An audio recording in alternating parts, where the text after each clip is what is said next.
Hello, good afternoon, good evening, morning, wherever you are. It's time for Quake. Welcome to another Fantastic TV stream.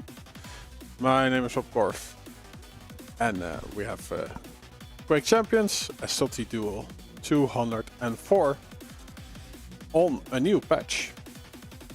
The 30-year anniversary of Quake. And it's also the 30th season patch of Quake Champions. Exciting stuff. Let's see. Yeah, it's almost time to start the tournament, so let's first check out who has signed up for today.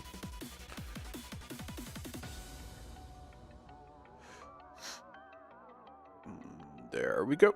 We have Leroy, Ian Filler, who won last week I saw.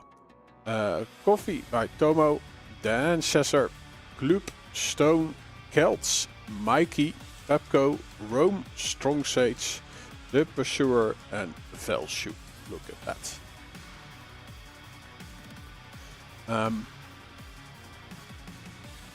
Yeah, well, I think it's still interesting to talk about the patch. Do I have it open?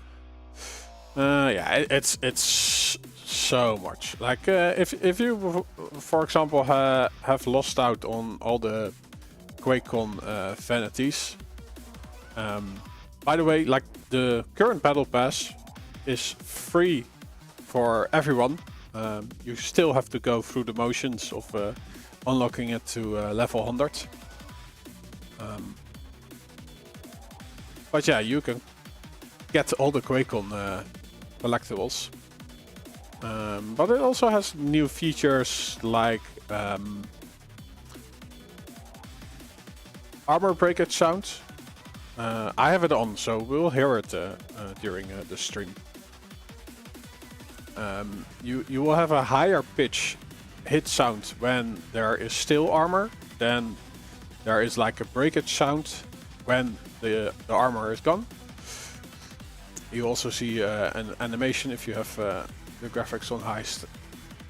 So it's a very interesting change, and like yeah, a lot of balance changes, and also network and other quality of life updates. So I recommend you just read through it. It's just so much, and I have to say. The new patch plays awesome.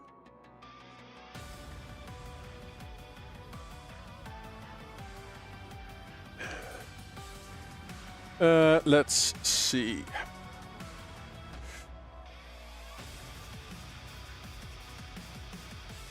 We don't have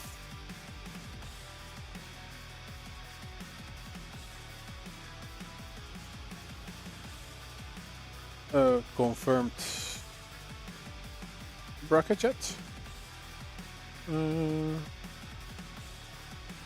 Let's see. Can I show the settings like here, or is that? Oh, I don't think you see that. So I have to do it full screen, I think.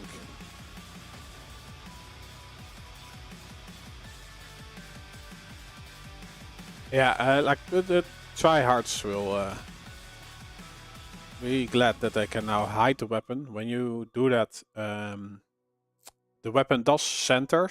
So if you have a lightning gun that is on the right side, it will now fire from the middle.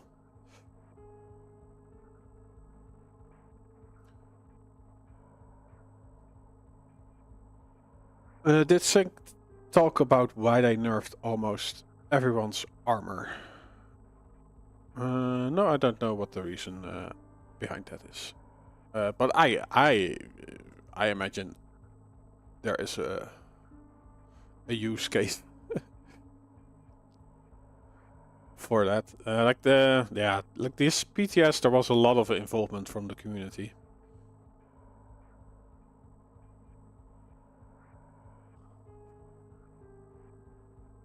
And I have to say,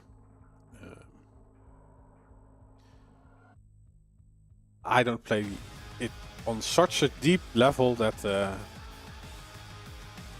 that I know what the changes will involve in the long run. I just show up, point, click, and try to have fun.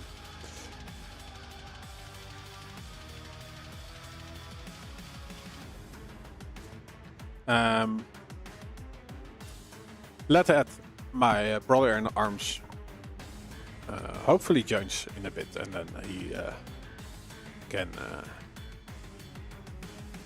say something about the stuff behind the choices that are made in terms of the balance changes. Let's see, we do have a final bracket.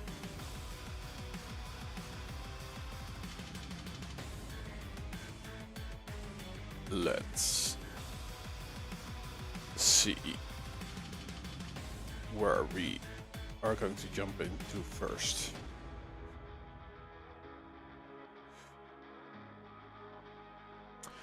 But Nardis, do you have an opinion about the change? We see in the first round Velshu versus Mikey, Pepco versus Leroy, AM Filler versus Kloop, Coffee by Tomo versus Dances. I think the next round would be interesting also. The Pursuer versus Rome.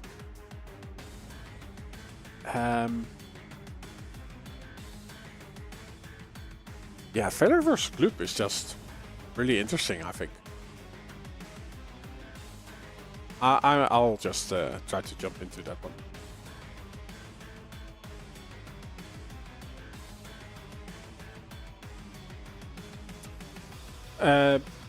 BXQPXD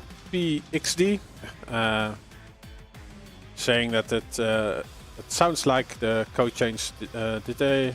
Yeah, some sound like code changes. Did they get their hands on the Saber source and tools? Well, I think they do have the source code, because like how else could you make the changes? But yeah, well, Sinkara just said that like a lot of stuff just fell in its place. Like I always say this as a developer myself, that it takes a long time to get familiar with a code base, and I think this was just the moment that a lot of things clicked.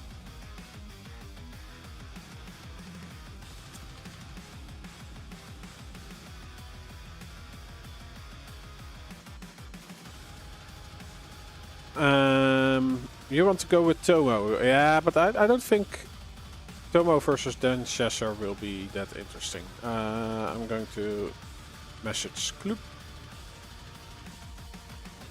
Ooh.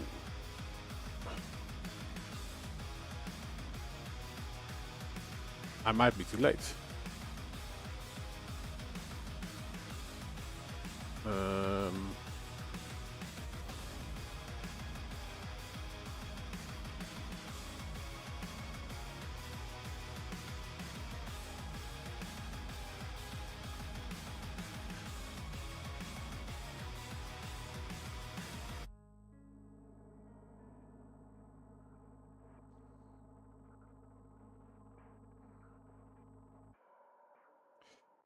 Yeah, I think I missed it. The window. They are in game. Kloop is probably streaming himself, right?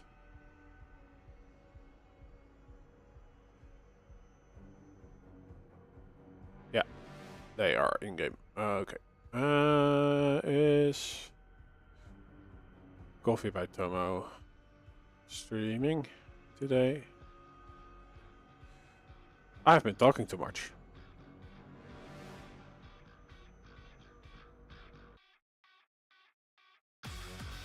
I see that Ioth is.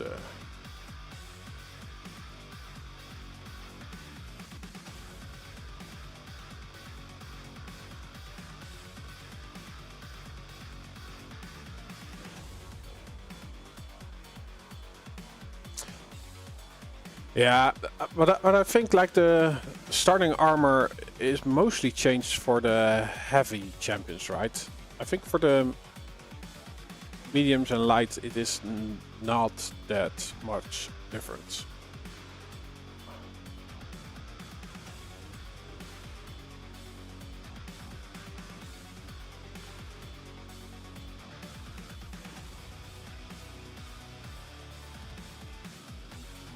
Okay, I see that they are still doing the picks and bans, so...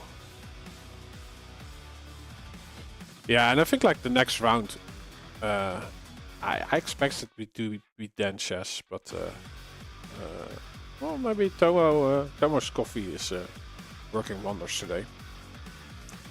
They are doing the picks and bans, so yeah, I know this is coffee. Right.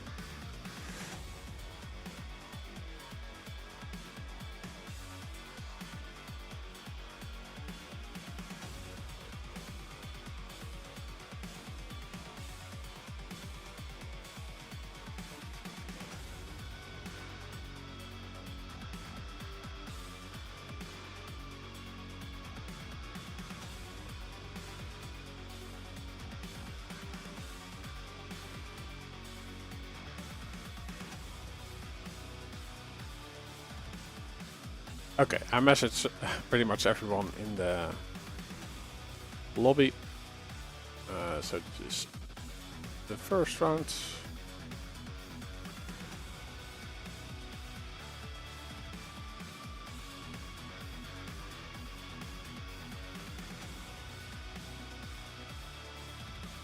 Best of 3.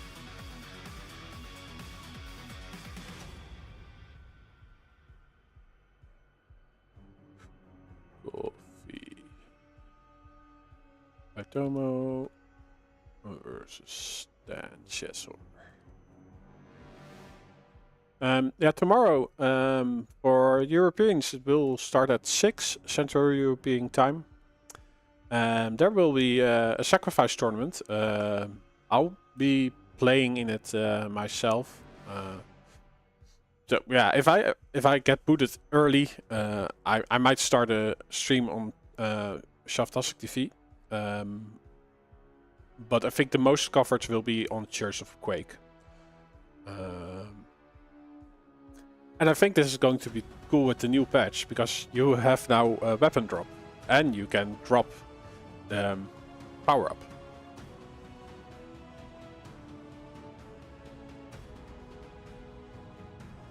So yeah, that is going to be cool.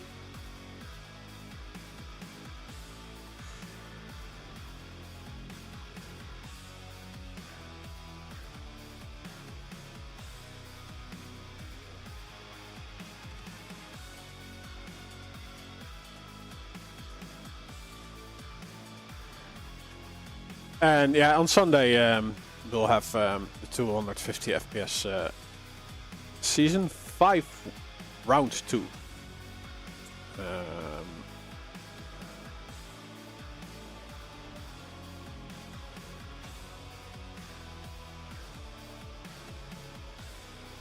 Let's see if there is already a schedule.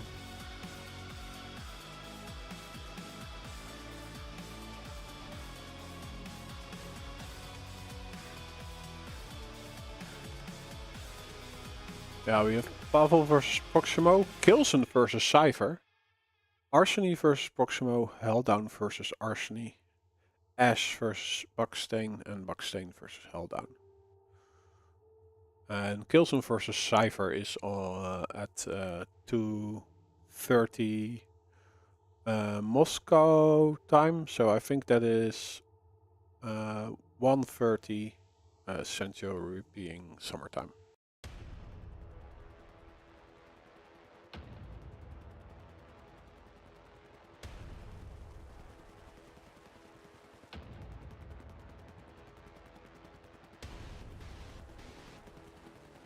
Oh yeah, we have today, of course, something else. Estoty duel.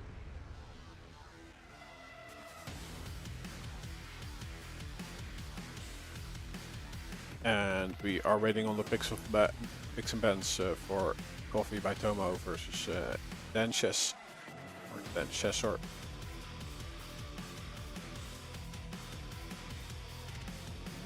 Danches are actually qualified for a QPL relegation matches, but that was also at the start of the season where yeah, how do you say it, where the Americans were unable to do business with Russia anymore.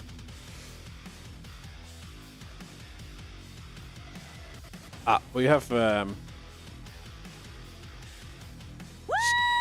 hey, thanks for the donations, Atomic. Good evening.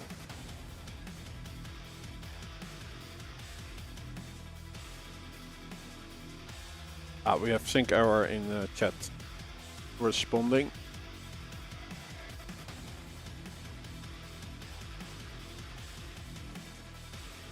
And he's saying that the nerf to the armor is primarily to prevent heavies from pressing on spawn.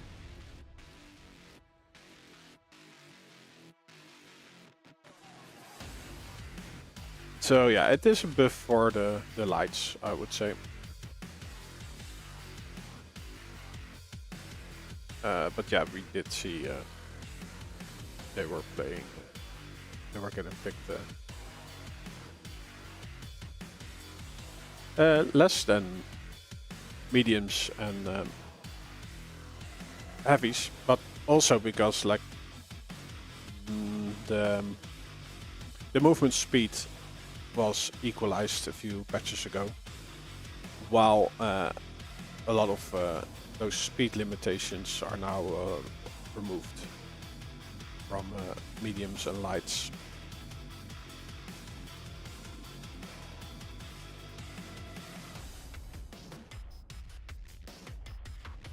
So it would be easier to escape.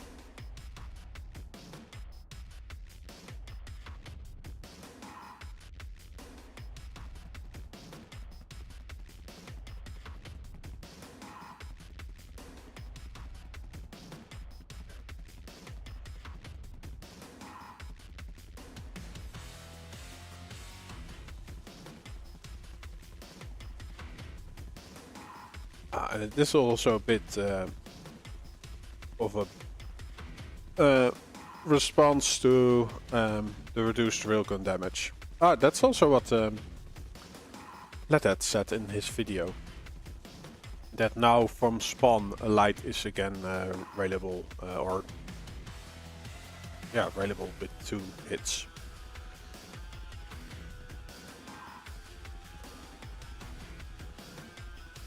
But yeah, the intelligent stuff will hopefully come from Lethead. I'm mostly watching it as a spectator, and I'm already glad if I hit an air rocket.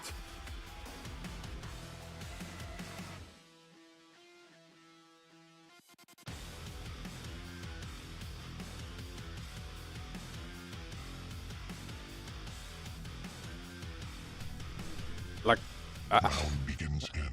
I always say that I don't really have a winning mentality. I just want to do cool stuff while playing.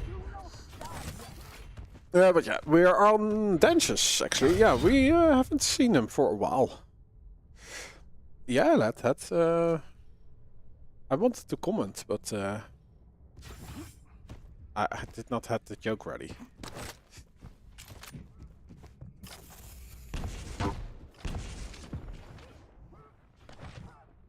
But yeah, we haven't seen Danches for a while. I'm surprised actually. Oh, this is the high pitch hit beep, which you get when your opponent has armor.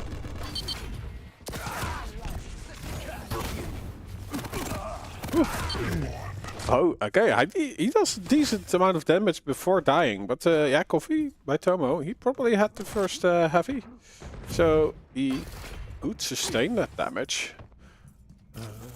Quite excellent. And is now in position for this heavy. There is some pressure from Benches. Well, actually, he goes on and grabs it with a rocket jump. He is there to punish the pickup though. 2 real shots connecting. And that just ties it up.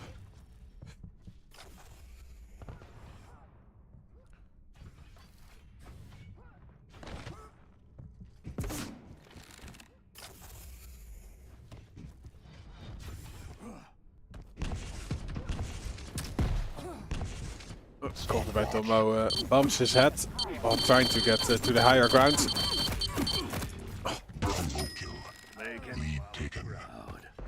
Again, a lot of armor on Coffee by Tomo. But Dentures is able to remove everything.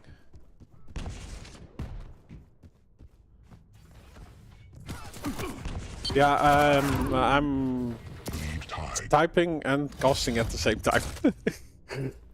Veel of Naf. Ja, veel.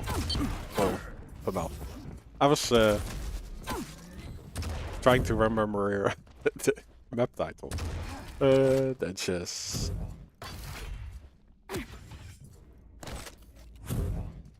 on the left, actually.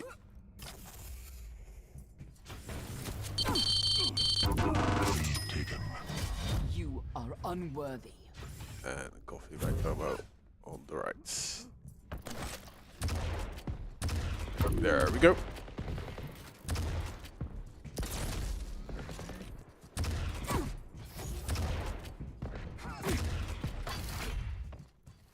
May the power heal you.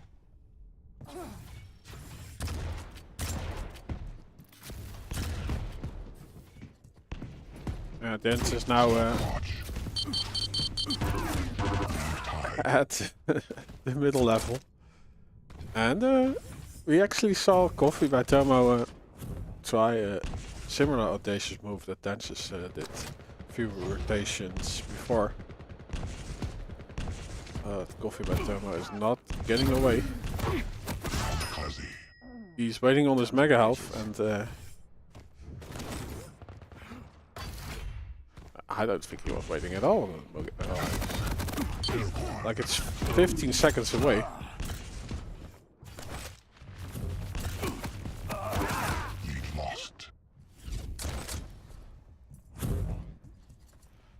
Let's reset. So 4, 2, 3. Oh, this was the armor breakage sounds.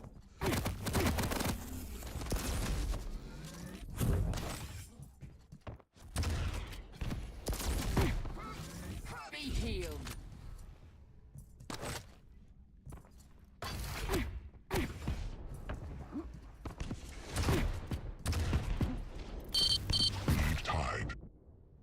You also see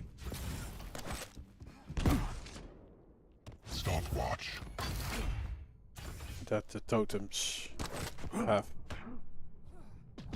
a health bar. Players themselves, if it's not yours,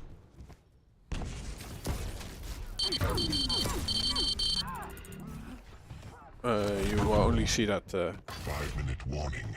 when you have done damage. You've disgraced yourself enough. Stay down this time.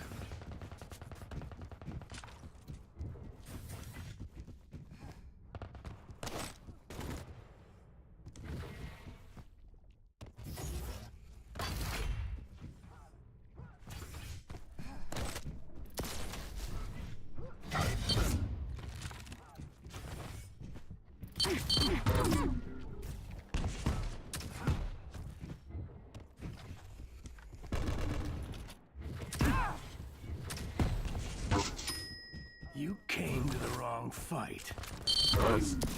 And just aims his rocket at portal exit. Tomo steps into it. He could have helped the angle a little bit longer, but yeah, there's also items to collect.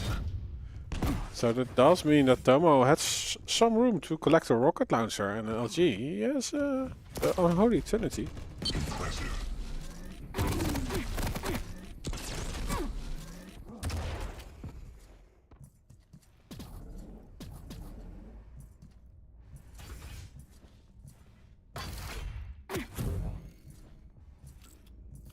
Health totem initiated.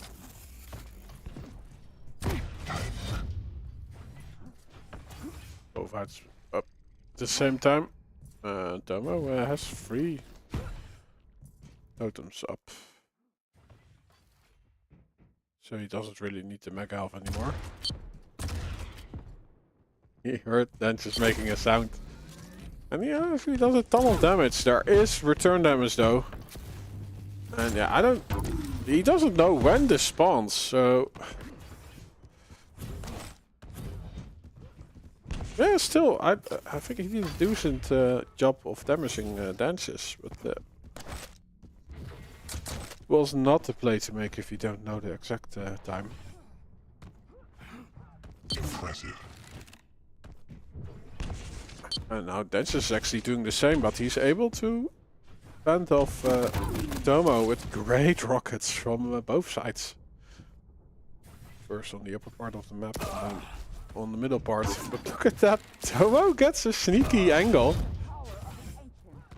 Does a ton of damage. Is he able to catch Dances before he takes the mega health? No. Dances gets the mega health and the kill shot on Tomo.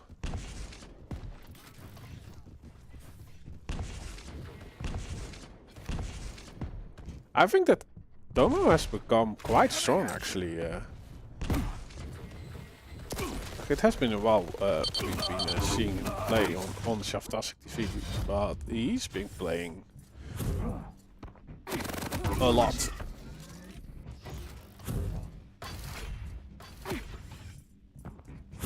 And although he's 4 frags behind against Danishes, like the fights very close.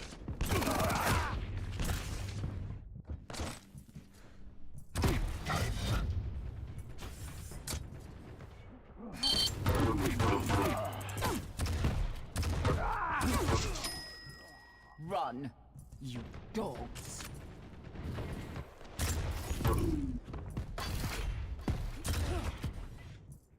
One-minute warning.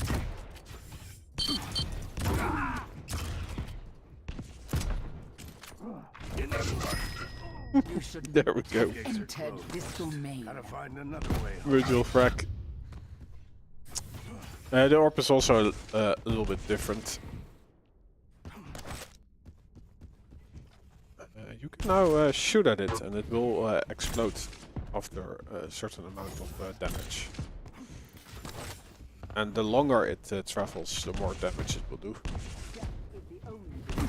I will not grant you that. So I'm curious if we see something today that it's being shot out of the sky by an opponent. I haven't wished this yet. I have ended your suffering.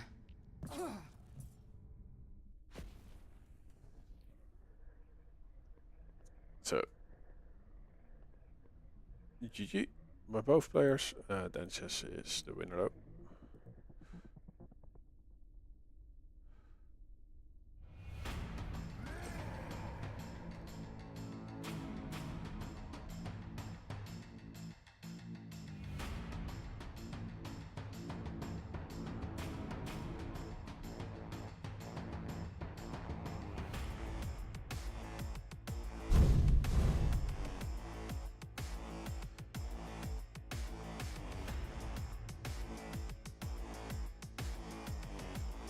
Oh yeah, I accidentally put 30 seconds of delay on the stream. And I noticed it too late. So I could not cancel it. And if I cancel it now, the stream will stop for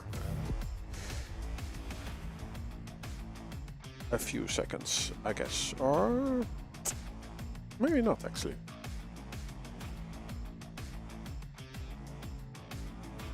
I might try to remove it. But I'll do it during the downtime, because you might miss the 30 seconds. Because you are jumping into the future. We are going to Awoken.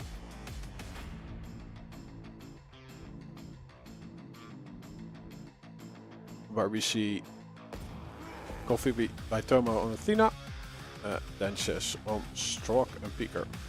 Prepare to fight. Round begins in 3, 2, 1. Fight. Of course, there's someone on YouTube disappointed that the effort from this patch didn't go into a new Quake game. But maybe that is still the case.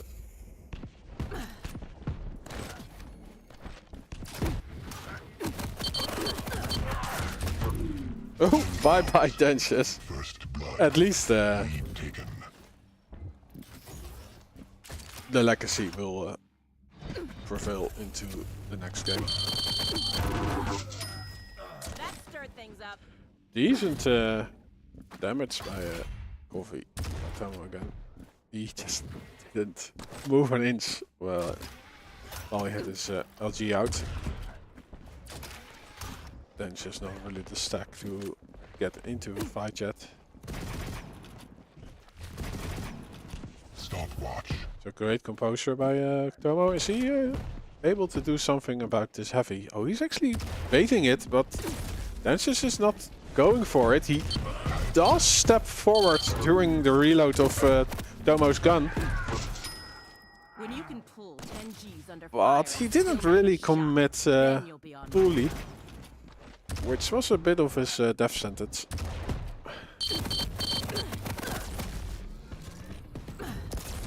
I don't know if this is the Quake 4 sound. I think it's just the default, which might be the Quake 4 sound.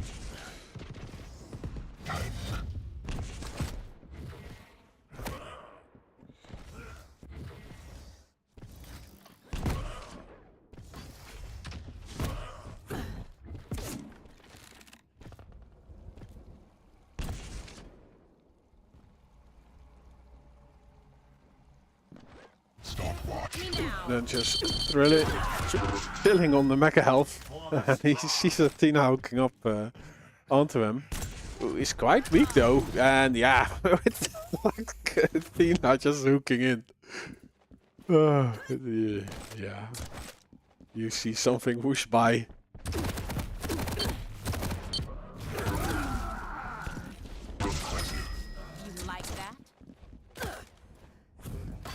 Yeah, so it is now that if your enemy has armor, you will hear a higher pitch hit sound.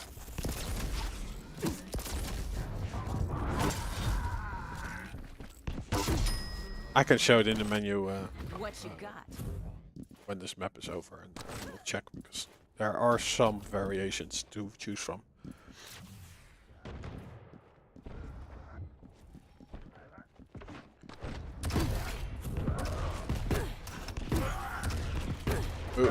Tomo gets the mega health mid-fight. He does not find the kill shot.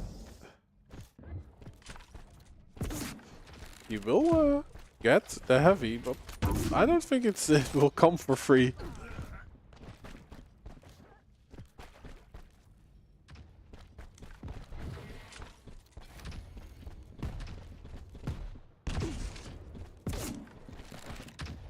Oh no, Dennis makes a mistake. It could have been tactical if he was able to win this fight, because then it was for getting the mega health. But no, his starting gun is not enough. Dunches is able. Was he able to deny the heavy? I think he did. So Tomo got the overstack on the shards that Please fell tell me down. someone saw that.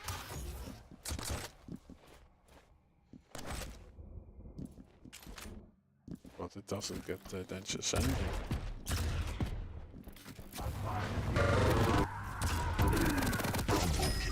That's just how Dad said to deal with bullies.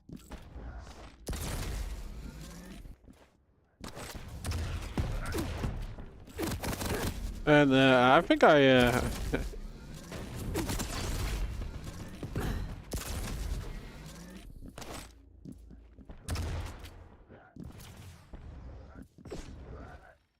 have to retrieve my comment about that this match wouldn't be interesting, because I really thought it would be one-sided to the going to Danches. But Tomo is giving a great fight, especially on Awoken. He already did great on Bill of Nav.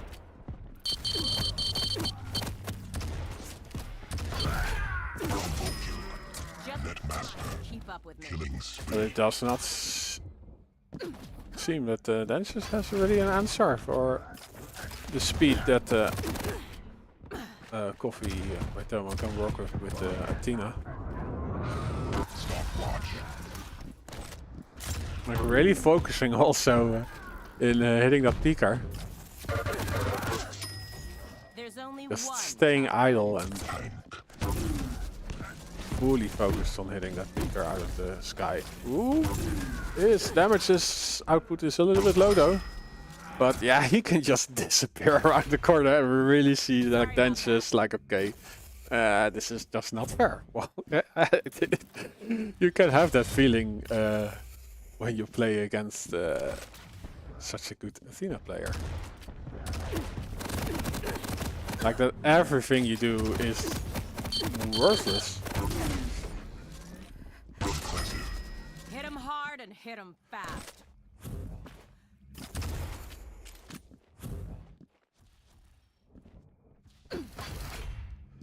Because I think like on a mid-range engagement, Dances should win this easily. Like also because of him playing a medium against a light. But there are hardly any fights like this happening for Dances, because Coffee by Tomo is just gone in a jiffy. He has to slow down a bit though, because these frags are following up quite fast onto each other.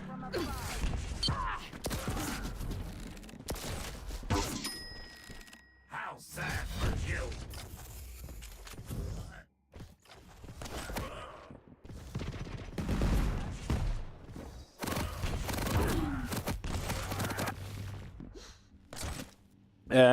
Yeah, Grog Nardis, I agree.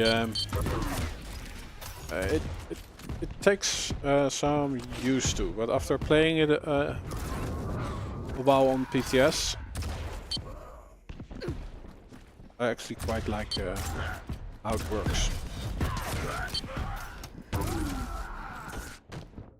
Because like mentally, I really thought like the deeper kadunks are encouraging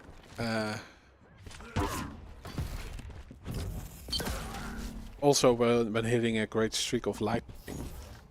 But it's now even more satisfying if you hear first the high beep and then change it to the lower beep. So you know you are getting close to getting the frag. Combo kill. You will fall.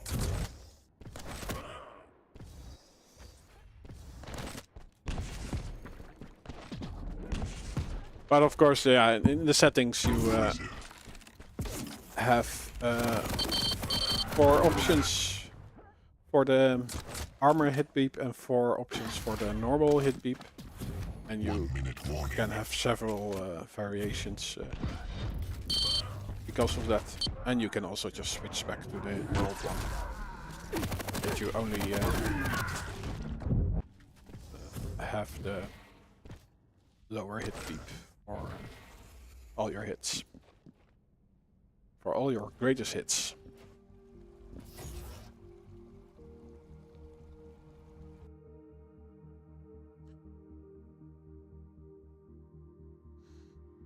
Okay. I'll see if there's a setting that makes that difference. We are going to the tiebreaker, though. Let's see, audio. So armor beep is high tone. Let's do it to mid tone. Oh, I see that there are only 2 variations. The variations are in the armor breakage sound.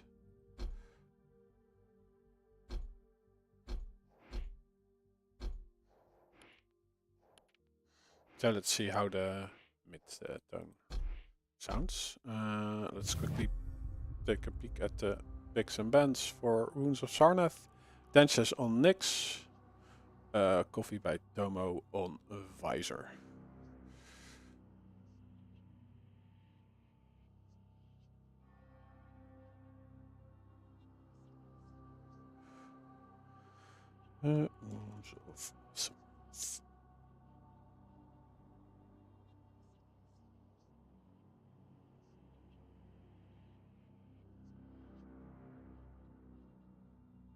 Yeah, I think there is something to it that there is less variation in the higher pitch.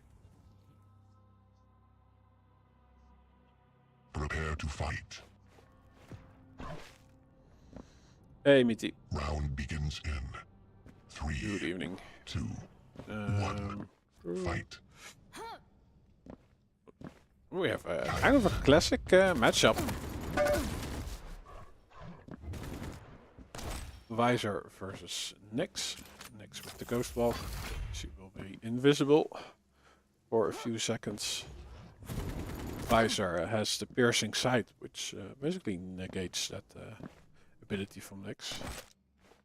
Because he will see Nyx passing through the other dimension. We see Tomo actually with a ton of stack. Dances does have his ability ready.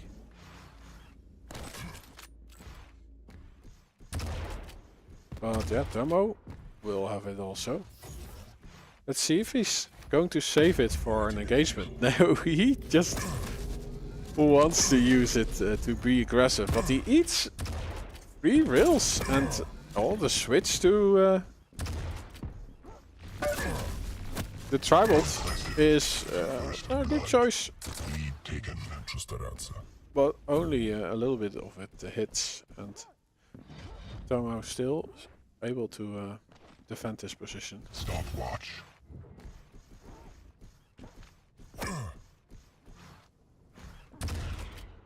Yeah, he's now definitely on the back foot, looking for the lights. Ooh, this is a dangerous position to be in. Oh, but look at that! He's doing a ton of damage. Lead tied. Ooh, Dances though walks away with another frag, but is pretty much on life support. Left with 7 health, gets a health bubble. And the heavy. So he's recovering nicely. Tomo using his ability, I think, yeah. So he certainly knew that Dances was hanging out there above the LG. Lead taken. Put the gun down He before you gets- shoot yourself. In a horrific position. And doesn't get out of it.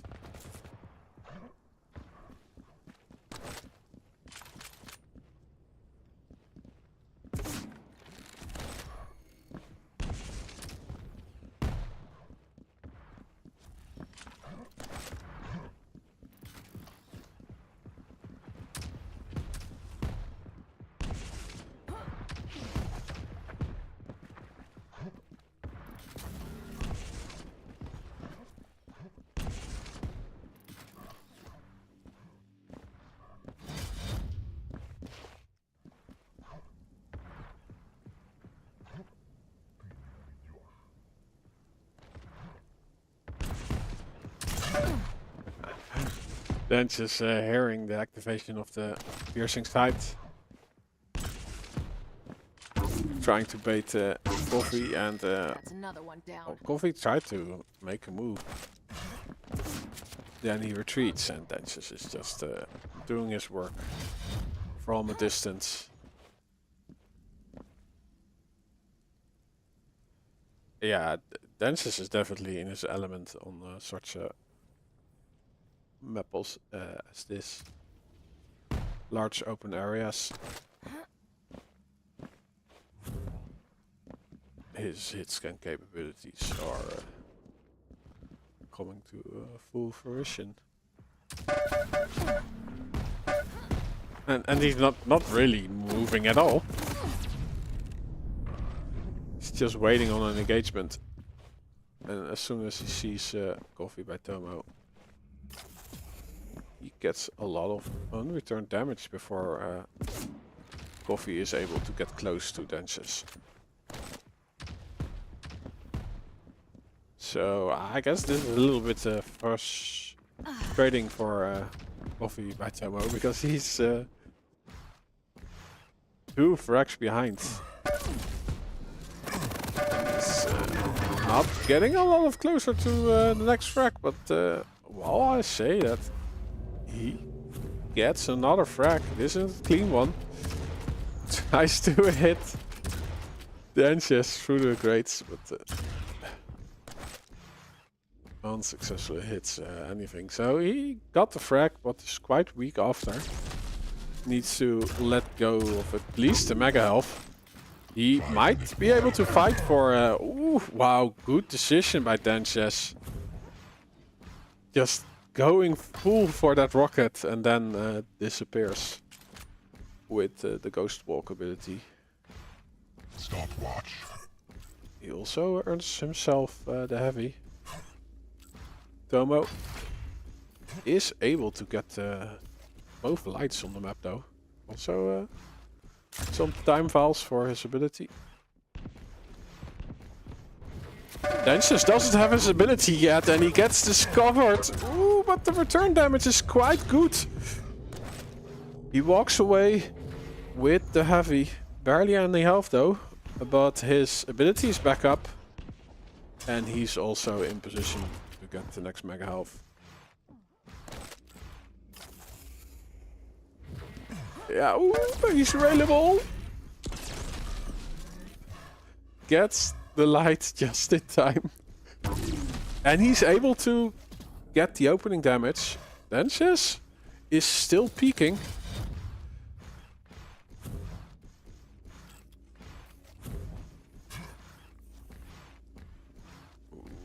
Tomo is quite slow going through this mega health, but yeah, he should press on.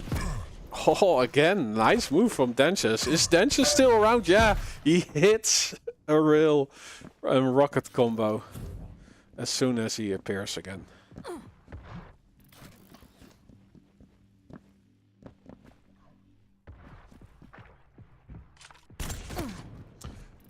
Yeah, Gordon Artis, I do understand what you mean. There's less variation in the armor hit beep.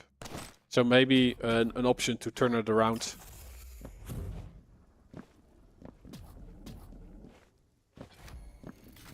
But yeah, I guess it's just a similar implementation that we had in Quake 4.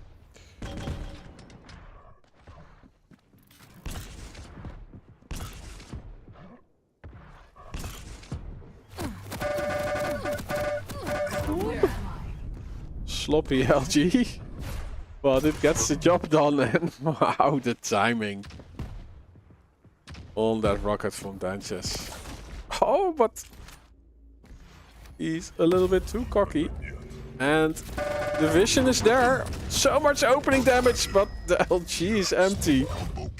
Tries it with one rocket, then he makes it work with the rail and the shotgun to boot. Dentious walking into death.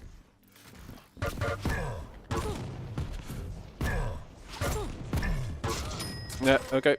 I'll increase it a bit.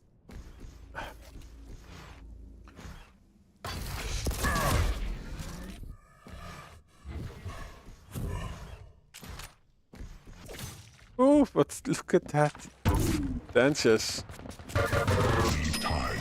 Try to keep as up. a fish in cold water with the railgun and so much space on the map to do damage from afar. No, I think now it's a little bit too loud. Like you for years. Lead tide. I lowered it again. Well, I'll stick with it for the next minute and for the remainder of the map and let me know.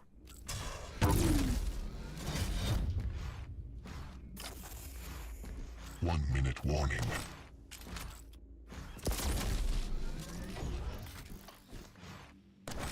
Because yeah, it's always a little bit different through my headphones than for the stream for some reason. So it's nice to get the feedback. Ooh, Danches gets the lead with only 40 seconds left on the clock. He does not have his ability. Tomo will have it right now, and he's making it work. The heavy was denied though, but there is at least one light. The other light will go to Danches. It was the light there. Oh no! Lost. Oh no!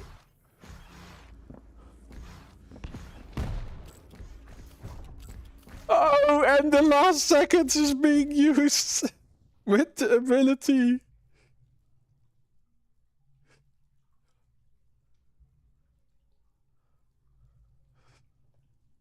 Oh.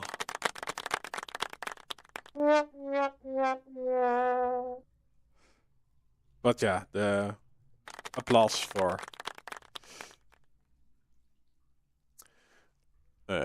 Danches for turning it around and the cheeky ghost walk at the end there.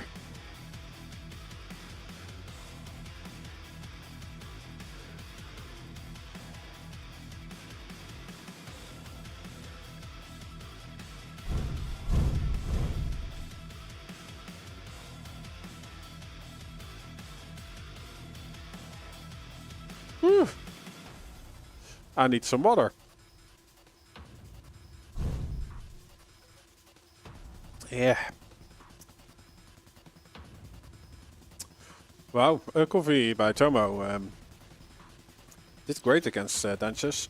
Danches, in the end, victorious.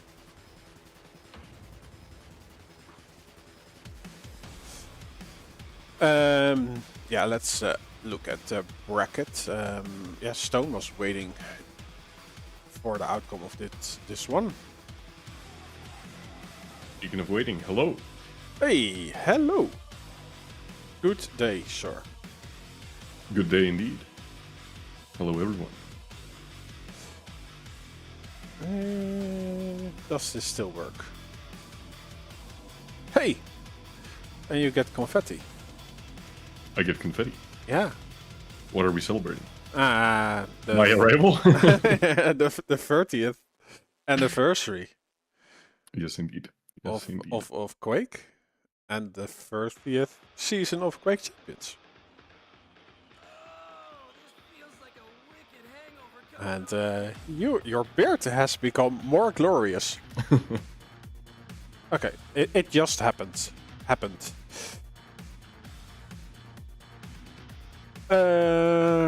So we are now in the future. And the cat is there. It's a black The cat. cat is in. Yes, indeed. It's very confusing because, like, 90% of my clothes are black, and it gets very hard to find my cat when he's like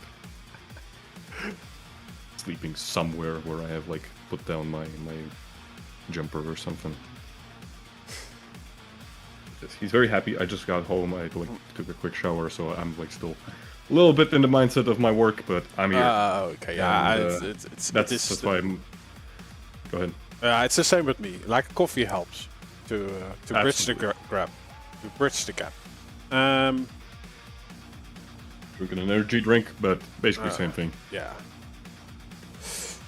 Why am I caressing my shirt? Yeah. Okay. I didn't get to see all that much of Danches versus Coffee by Tomo. How did that go? Tell me all It about was spectacular. Coffee by Tomo almost won, but in the last 10 seconds on the tiebreaker, Denches turned it around. For the next match, we are going to see Stone versus Denches. That's gonna be interesting. Stone is always like one of those people that I just love to watch because he likes to go for some fancy maneuvers from time to time. And frankly, if you're not, entertaining the audience, what are you doing? You might as well play Tetris instead of Quake. Although, I mean, okay, high level Tetris, yeah. Yes. High level Tetris, dude, that thing goes hard. Yeah, true. Let's see.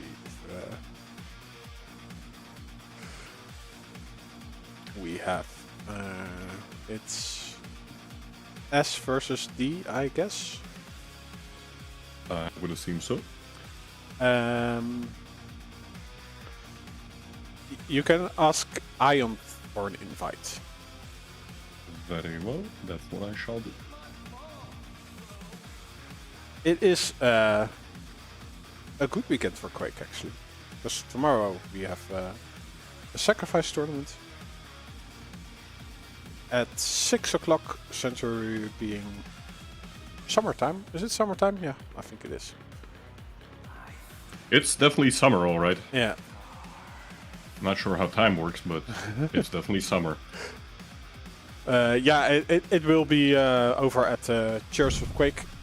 But if I get booted out early, I might stream some on Softas TV, or maybe go to bed because there is like a 6-hour stream on Sunday for the 250 FPS. Yep. 250 FPS, always great to see. Like, there's some really good players every season. Yeah, we have And, Gilson versus a little-known player called Cypher. ooh. Is that Cypher guy any good? Yeah, I think he ended second last season though, but that was That's not bad. against the Quad Father in the form of Rafa. But yeah, all the previous seasons, I think Agent did win one. He's not bad either. No. Yeah, the Kills and Cypher match will be at 1:30. So I think all the streams are still running, hopefully, but now without delay. Yeah, Twitch seems to be up, and YouTube is probably up. I'm not sure. Maybe. Yeah, YouTube seems to be up as well, so we're good. Okay. Players, they are saying ready, but I think Ionth is doing his cryptocurrency again.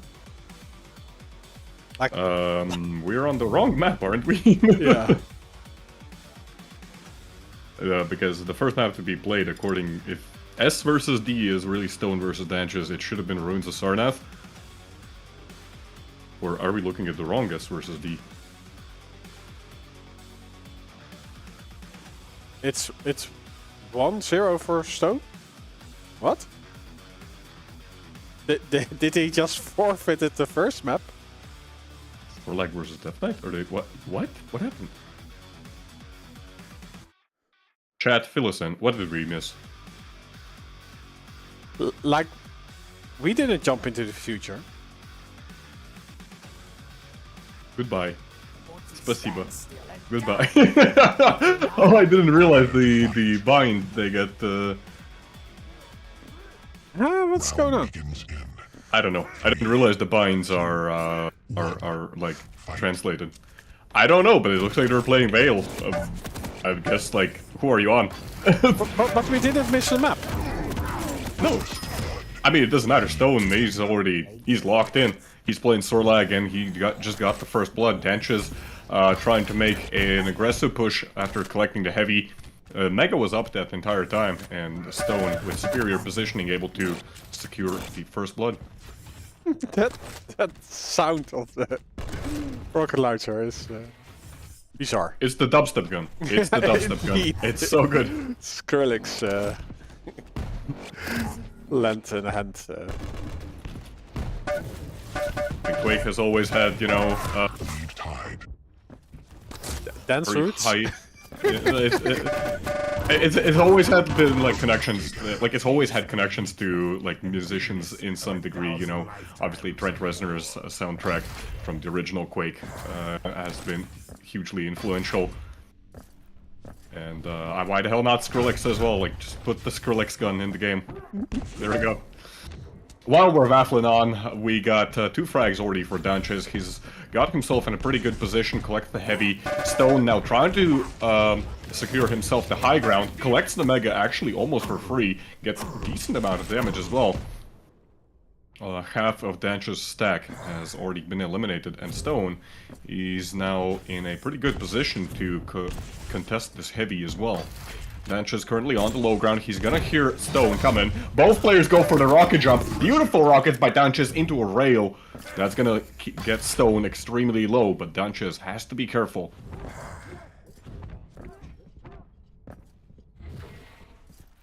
Yeah, that just gets the Mega. Stone licking his wounds. He does have a decent something. He had something going, but Yeah, not for long. Stone playing very aggressive, using the ability to keep Danches at bay, collects the heavy armor. Oh, but he's very early on this Mega. He's like 8 seconds early. 2 beautiful rails by Danches, and that scores him the 7th frag. Danches immediately applying pressure at the rocket launcher, wants to deny that. Actually, might be a mistake, as... Oh, but... yeah, but the same happened at Heavy. Like the Heavy also got... So, Danches is... giving items to Stone, while... still the one walking away with the frag. That should not be happening, right? Theoretically, but, I mean, it seems to be working, and,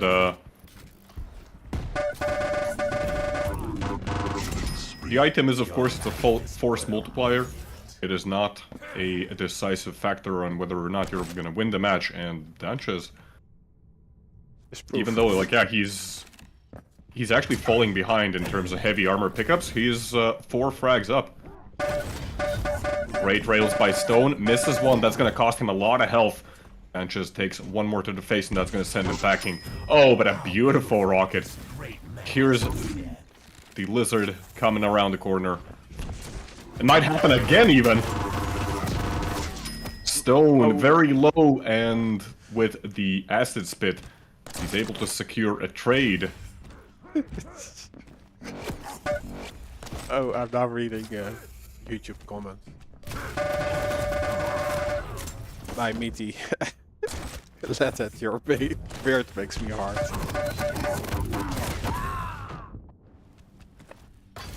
As it should. That's what it's there for.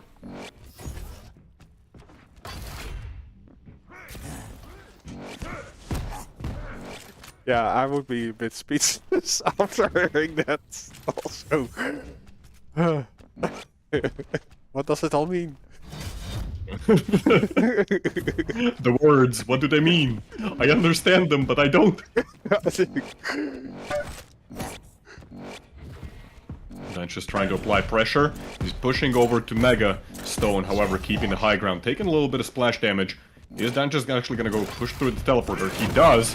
Uses the ability. The ability also comes out from Stone, but just the ballsy push from Danches does not pay off whatsoever. And there is a possibility of 2 consecutive rails. There they are. Stone now, slowly but surely, making this comeback. He was down, like, what, 6 frags at one point, and he's in a pretty good position now. Danches misses a critical rail as well. And with insufficient close-range weapons, with the nails missing as well, Danches goes down, not even inflicting any real damage. No. And he actually has to do damage before dying because he's playing against the heavy. Yeah. It's a very scary situation now for Danches, as he's forced back into the railgun room. Killing spree. Nice little combo there. And Stone also rocket jumping back up to collect the heavy. Danches realizes that he can't really contest it either. And just like that, it's just a 1 frag difference in a couple minutes. Yeah. We do see Dances learning on the fly. I think he changes his pathway at least the moment he spawned. And there is no direct engagement this time around. And he's now actually doing some damage. Is he able to get into this heavy rotation? I think he will. Maybe even get a frag if he plays his cards right. Stone with 45 health. Oh, gets thrilled. 1-4. Then just opening up the mega health for him. But no, he is not there. He takes the angle. And is back in the driver's seat. Very nice reads by Danches. They're actually like peeking there at LG over the rail before actually committing to Mega, and then also getting that final killing blow. Just very, very well read by Danches, understanding where Stone is going to be moving. Full control now for Danches, and especially given the item timings, which are perfectly split now. It's going to be quite the challenge for Stone to try and get something done here. That being said, Stone, he's holding the high ground. Danches unable to actually push into it, and he ends up taking a lot of damage and missing out on the heavy. Flame Strike comes out and it regenerates a little bit of the DK's armor, but it is not enough. That's another frag for Stone. We're once again back to just 1 frag difference. 3 minutes remaining. Danches caught in the nail gun corner yet again. Tied game, 9-9. He had some nice dodging though. But yeah, he's not able to do anything about his mega health pickup. So nice recovery from Stone.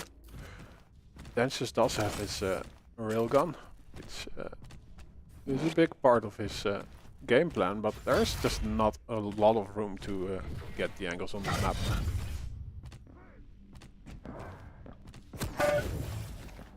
Stone on the aggressive. Ooh, both players are available, and Danches able to score another rail before Stone is able to pick up with that health bubble. Danches still pretty weak. He's gonna have to forfeit the mega. Heavy coming up in 5 seconds. Danches, he's gonna try and secure the high ground probably. We see him collecting the LG, gives him full weaponry. Doesn't actually go for the high ground. Ooh, very ballsy rocket jump there, but it does get him to safety. Yeah, and he knows that Stone doesn't have the railgun because he was using the HMG instead. True. So good decision by him. But yeah, still, he's not able to punish the mega health pickup. He is able to defend himself with the flame strike. Let's see if he can do anything about his heavy. Some exit damage, but not much. He is still on the back foot. And Stone could get into early position for this mega health, but he roams around the map. They trade a ton of damage though. Danches not risking to stay on the mega, but then makes a rocket jump at the last moment. Stone emerges at the last moment. And honestly, that, I don't know if Danches should have left the mega for that 1 health bubble. It lost him the positioning, and even though he got the mega in the end, the fight was just a little bit messy. Stone now, with a stack advantage, can afford to take a rail to the face. Danches, not so much. Shotgun finisher. Stone, for the first time in this match, 1 frag up. Only 20 seconds remaining. Stone, he's weak. Danches just got the mega health, and heavy's coming up soon. Stone's probably gonna forfeit the heavy. Like, yeah, he's in full plus backwards mode now. 5 seconds remaining. Danches takes 1 rockets, 2 rockets, almost floated midair. Not enough time. Just not enough time. Couple more seconds, maybe Danches can tie the game up. But that's gonna be map number 1, or 2. Is it map number 1? I don't know what's going on. Like- GG's. What do you mean GG's? What? I don't understand. Yeah, I think he forfeited the first map or something. I'll ask him. Was there something in the chat that I missed, like in the lobby chat? No, before? but we also did not go to the first map, so I don't know what happened. They just didn't play the first map. That was weird. That was weird. So, Hold on, was there something in maybe the... What's it called? the lobby chat. Was there something in the Discord maybe? How do tournaments work? It's been so long. Yeah, it There's said nothing in here. I am very confused. one cartouche skip. That is skip the first map. Okay. And why? The Dunches just... I don't know. The Dunches just forfeited because he didn't want to play Ruins? Maybe? I don't know. Wait, wasn't that his pick? I don't know. I'll vote in the Ruins was Stone's pick, so I don't know. Also, Stone got Clutch, so obviously I wouldn't want to play against Stone's Clutch either. Clutch got nerfed pretty hard, and still, like, not playing against Stone's Clutch.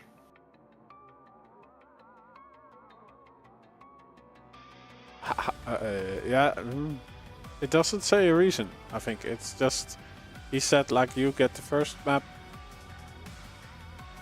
and that was just accepted.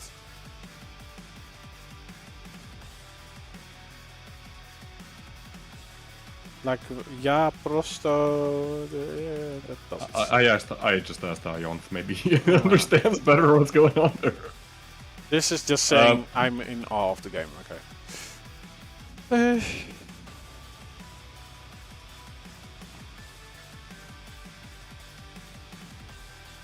We do have coming up Stone versus Kilt.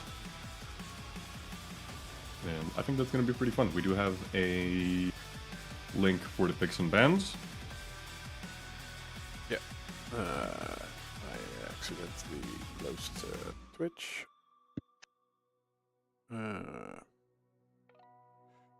Yeah, so this will be... I guess it's already a semifinal. I suppose so. I'm looking at the picks and bans right now. Celt starting off with the Ruins ban, Stone following up with Corrupted Keep ban. First map to be played is going to be Awoken, and Stone, of course, going for Veil of Noth. Not surprising. Stone, I think Veil is one of Stone's favorite, if not the favorite map of choice for him. Is it S versus K or Celts versus Stone? It's in the lobby chat. It's that one. It's Celts versus Stone. Looks like, yes. And the decider map is going to be Blood Covenant. Insomnia and Molten Falls both banned. Celts immediately banning Clutch. So yeah, even though Clutch got nerfed pretty hard in Season 30, Celts still respecting Stone. And the Clutch pick. So kind of unfortunate. I'm a Clutch enjoyer myself. Filthy Clutch enjoyer. I'm sorry to everybody who I've made cry. But that's what you deserve. We got feet in the chat. Why is there giant feet? We get titties and a feet. Nice. Or biddies for the feet. So yeah, someone is paying for his or her. Usually it works the other way around. That like you fetish. give money, Or you give or money. they. Because we are going to Awoke. I don't understand this. Times have gone in weird places, you know. Celts. I see Celts on the left. that means that Stone is on the right. Stone going immediately for the Ranger pick. I do wonder if we're going to see some... Are you looking at the picks and bans or what you're doing? I'm watching at the feet, I understand. No, yeah, also, but Bulldoing being disappointed that the true command is still not ported to the stream element bot. Tasty. Like, can I see how high it was on Nightbot still? I don't know. AI agent. Ask the AI agent who what are you? Nobody cares about the AI agent. Vale and Off is going to be map number 2. Stone banning Sorlag. Also not surprising. That's been one of Kilt's favorite picks on Vale. Kilt's in response picking BJ, who's going to be super sneaky in season 30. Like insane movement speed while being completely silent, as Stone replying with Aizen, a very safe pick on Vale. Aizen actually saw very dramatic changes himself, and I think it's going to be interesting because potentially if Stone gets in full control, he can start denying those light armors and leave nothing whatsoever for Kilt. And especially with those reduced starting stacks, might be a problem. Absolutely might be a problem. Then again, there's approximately 60 million light armors on Vale. That's a rough estimate that the scientists of Quake have so far come up with. Nobody really knows how many there are, but still, Stone could very likely deny all of them. Map number 3, Blood Covenant. Kilt's banning Anarchy. Stone going for Athena. Banarchy. And Banarchy, yes. Sorry. I'm just, These kind of puns is why you, the audience, tune into Shaftastic TV. That's what you're all here for. But yeah, Stone going for Athena, Kilt's pick and slash. 30 seasons of Quake Champions, nothing really changes. Blood Covenant, as ever, dominated by light champion picks.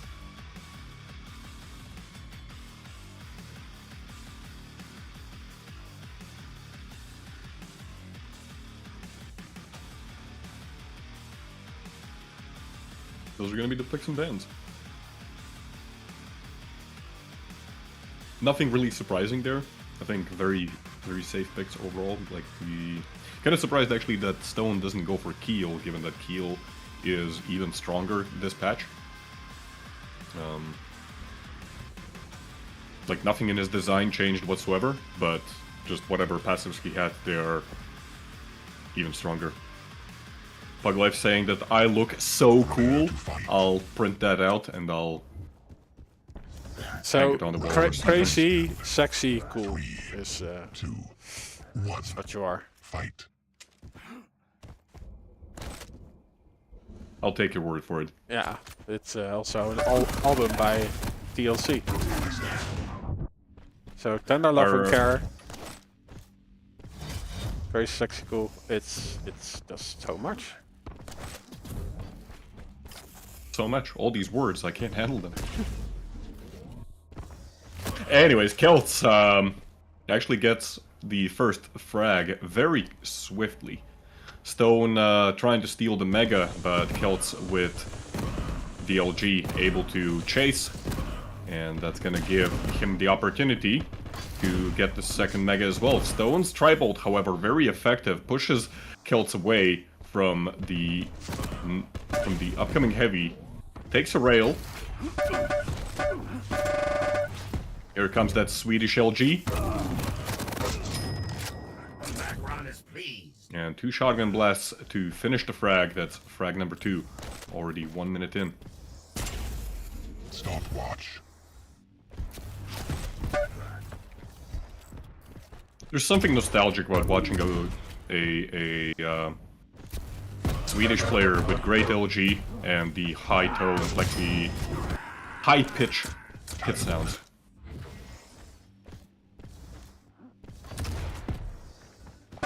Nobody understands the Quake 4 reference that I'm trying to make now. Anyway, Stone, he gets his first frag on the board with a close range orb, no less. So even though the orb does like barely any damage now at point blank, it's still useful. Just the ability to get closer to your opponent or even do mix-ups, kind of like you would see in some fighting games. And confuse your opponent. Ranger's orb still has its utility at close range. 2 frags now for Stone, 2 minutes in. He's still 1 frag down, but Celts has been pushed off of all the major items. The Russian player looking very, very stacked. Great Tri-Bolt usage there, 77 damage. Misses the rail though. Heavy coming up in 2 seconds. Beautiful rail, misses the killing blow though. That's gonna buy Celts a little bit of time. But still, just a massive stack advantage for Stone. He's caught off guard though.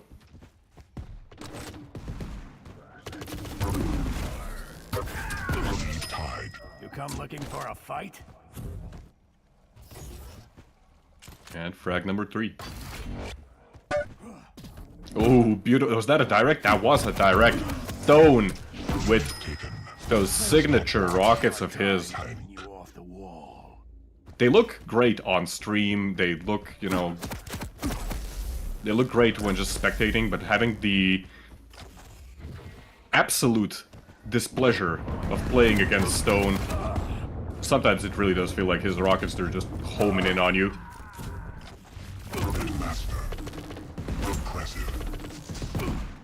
Celts able to secure himself the mega health, but at what cost? He's now caught in the corner there. Goes up the jump pad. Stone does not re-peek. Actually gonna use the ability to secure himself the heavy armor. And Celts scuttles away. He's still extremely low. He's gonna find some health bubbles and the light armor. Stone holding the high ground. Drops down to try and push his opponent. And a beautiful rail. Kill it. Killing spree. Stopwatch. Secures himself 1 more frag.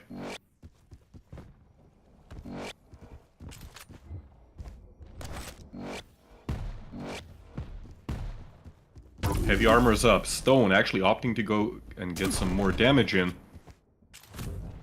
Celts applying even more pressure. 2 insanely clutch rockets, 98 damage total. Celts was on just 100 health. Ooh, and Stone does not realize that Celt actually goes for the LG. Stone really misreads his opponent. He was also a little bit slow to get on that mega health. That's gonna give Celts the opportunity to get a 4th frag. No railgun on Stone, which is gonna mean that he's not gonna be able to try and get the frag. But still secures the heavy armor. And at least now has the rail available. Celts trying to set up for the mega. Nice movement there by Celts.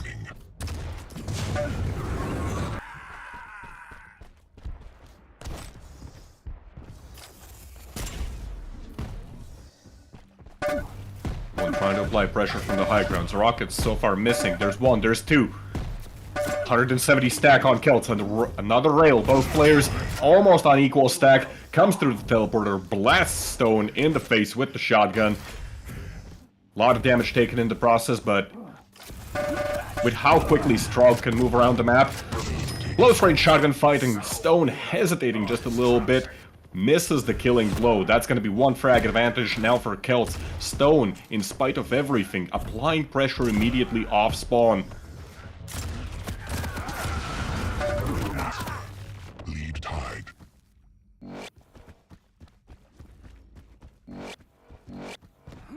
Oh. An error has occurred. An error has occurred. What do you mean? No, I'm breaking the chatbot. But Nice. 6 to 6. 6 minutes. Wait, 6 confirmed! Yes!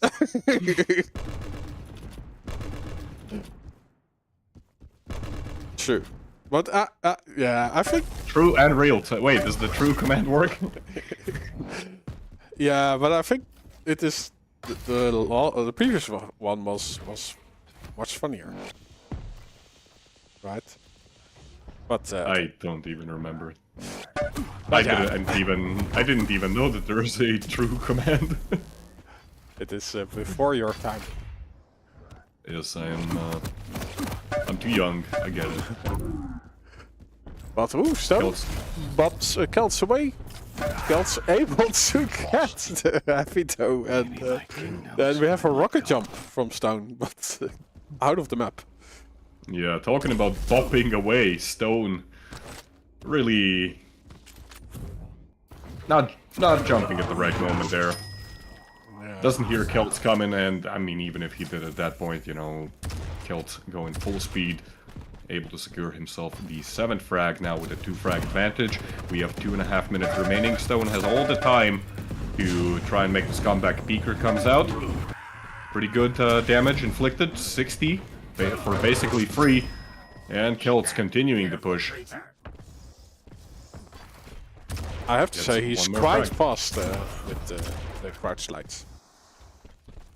Yeah.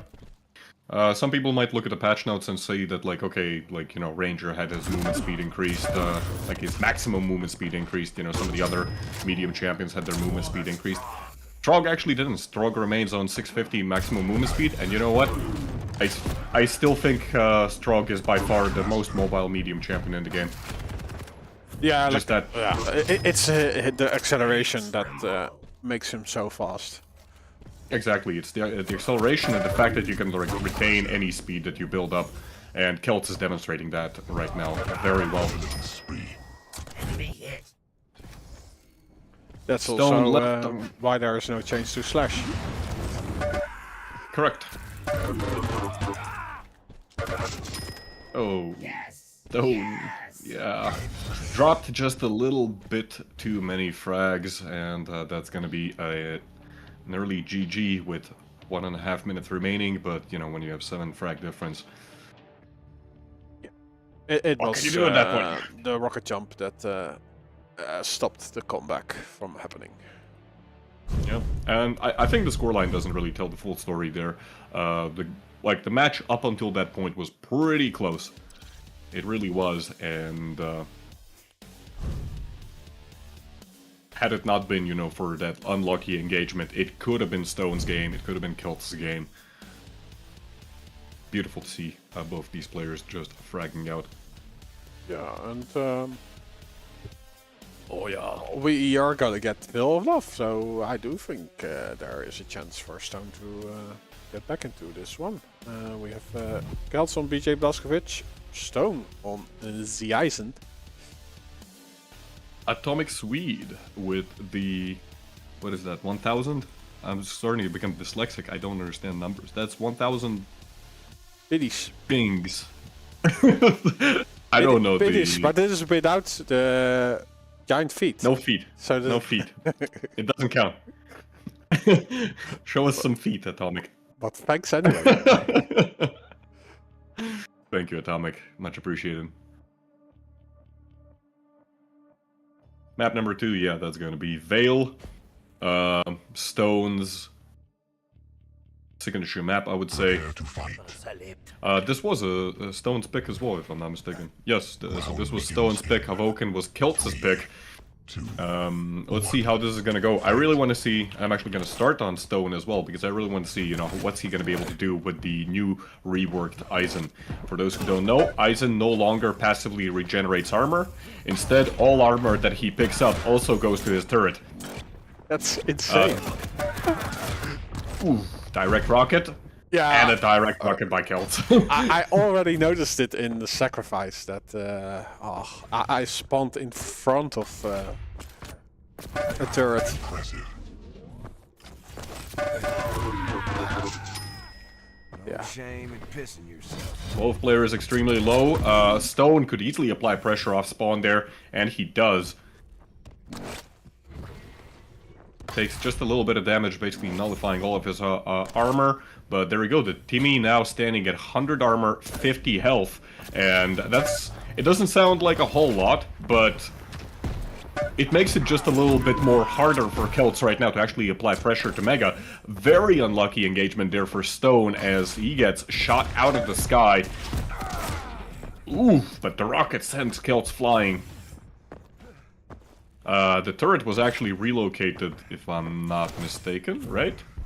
Yes, the turret was relocated over to rail room. Kelts, with barely any health whatsoever, he's gonna be forced to give up basically all the items. And if he's not careful, he might run into this turret. Oh, it doesn't actually go down. Survives 2 rockets. That's the power of the new turret.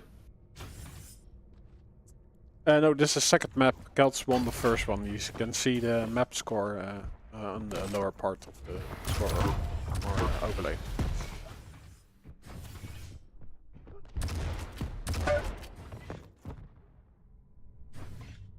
Kelts using a BJ's new silent walking to move around completely unnoticed. Catches Stone off guard, massive LG damage, no damage returned by Stone whatsoever, and that's going to secure Kelts the mega health. Very scary stack now, 270 total health on Kelts. Rails get exchanged, but that's still a very good engagement for the Swede.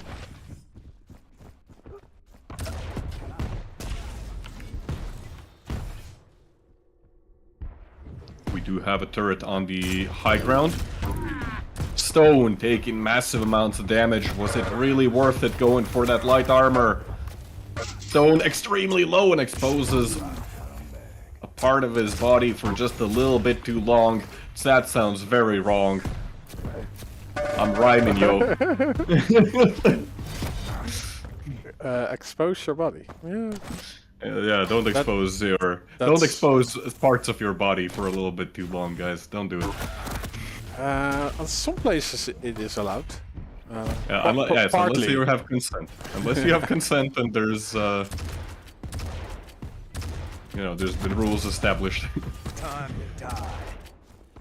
I think I crashed stream elements because I can't log in even anymore. That's quite remarkable, gotta say.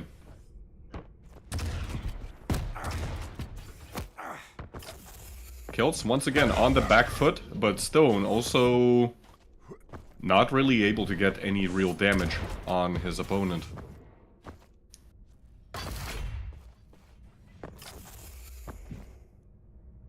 Kelt's gonna play pretty passive here, and honestly, I don't blame him. He's got 4 frag advantage. He has 100 armor, 100 health. He's got all weapons. Destroys the turret. Very good positioning here by Kelts to recognize a moment when he can start taking the high ground. And this allows him to start contesting the Mega. But he's extremely early on this Mega, actually. I don't mind him staying on the high ground there, but just the positioning to go immediately for the Mega, he must have not had timing for it whatsoever. But that gives a second frag for Stone. Stone misses out on the heavy. There's a double heavy machine gun from the Swede. Stone gotta be careful. He's pretty weak. Good try, Bolt, but he's gonna give up the Mega in the process. Stone desperately needs to find himself some stack. Handyman. 5-minute warning. Kind of surprised that he actually went for the rail angle there instead of trying to secure the high ground.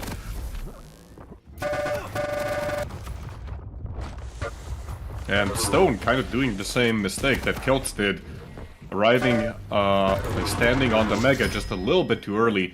Stone gonna try and make a push. That's gonna be very unsuccessful. 5 frag advantage for Kelts now.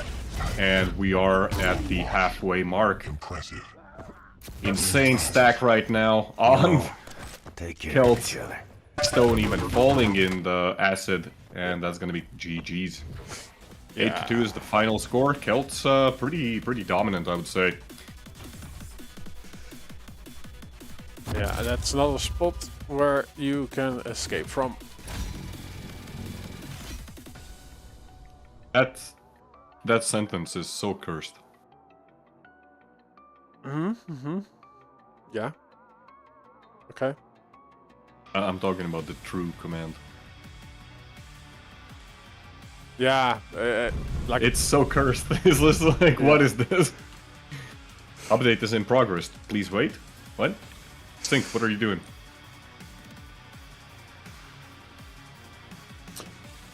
Did you also get that message? no, it's Okay. a personal message. Okay, thank you, Sync, for updating my game. Strong Sage. Specifically mine only. Strong Sage. Oh, that is your NDA. Finally, in effect. Hold Maybe- up, let me check the champion pool. Oh yeah, you're right. Yeah, it's there. Ooh, are you getting gifts? It's NDA. I'm not allowed to talk about it. But those who know, they know. It's there. Okay. That's what the update was about. Uh-huh. Well, good for you. Yes, indeed. Oh yeah.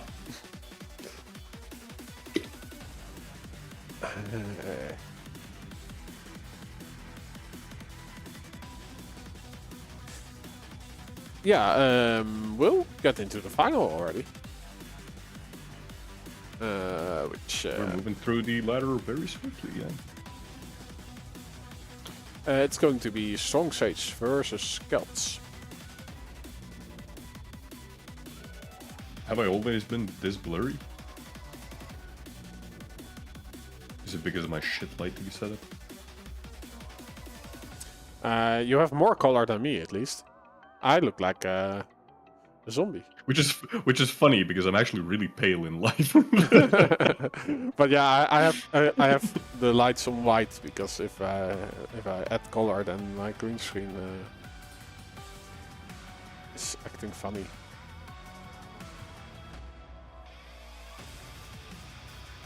See, I can add color, but then Yeah, color's overrated anyway. true.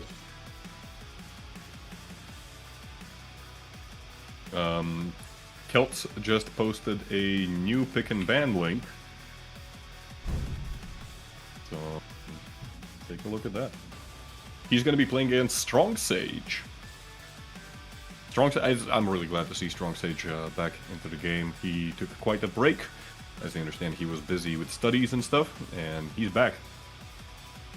He's back, and he has proved himself a very formidable opponent across both NA and EU.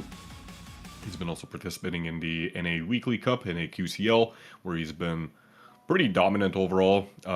Finally, somebody who can actually take on Dramas. He's also, you know, like a pretty flashy player. Makes him fun to watch. Strong Sage opening up with an Avoken pick. Blood Covenant and Ruins has been removed from the map pool.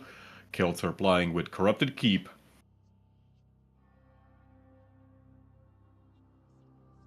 Veil is banned, Insomnia is banned, and Strong Sage going for Molten Falls. Strong Sage banning Clutch still. You can nerf Clutch all you want. He's still, like, this is the first ban that people are doing. Clutch. Oh, now I also get the update in progress. So There you go. You check the champion pool. You should have, you should see it. the champion pool. How do I check the champion pool? I have to You know, like the. leave the. Oh yeah. Of course. Yeah. My dude. It's the secret button there somewhere in the corner, right? That is where. This is the first time you're playing Quake Champions. Come on, dude. Come on. Like we're not gonna spoil the secret right here in front of the entire audience. But I want to know. What do you mean? What the? Oh my god. I don't know what you're talking about. Neither am I. Okay. Oh, you're actually fooling me as well. Or I'm, yeah. Okay. Okay. is a secret. There is no secret. That's the secret. Oh, there's definitely a secret, but they don't need to know. We don't talk about the secret. But I want to know. You know about the secret! Stop! Oh, Rob. It's fine, it's fine. Okay, I'm very, very confused about this. Celts bans Death Knight. Guys, Death Knight. I don't know what he's talking about. Like, You do. Come on, Rob, come on. no.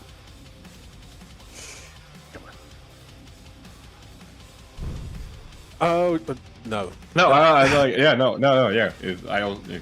Whatever. It doesn't matter. It doesn't exist. It's not real. Thanks for the biddies. Wow. BK 93024783215943007. Have you been banned so many times on Twitch? What happened to the other? Like, what happened to BK1 through BK 93024783215943006? What happened to all those guys? What is this username? It's glorious though. I love it. Love it. They got banned apparently. Well, we completely missed the pick and ban phase. Well, not really. I saw the DK being banned, which is something new. In Season 29, I don't think anybody in their right mind would ban DK. Disappointment night. But here we are. Map number 1 is going to be Evoken Strog versus Scale. I think this is quite the matchup. Strong Sage is, of course, very well known for his Scale Bearer, kind of a signature champion of his. He makes it work. He really does.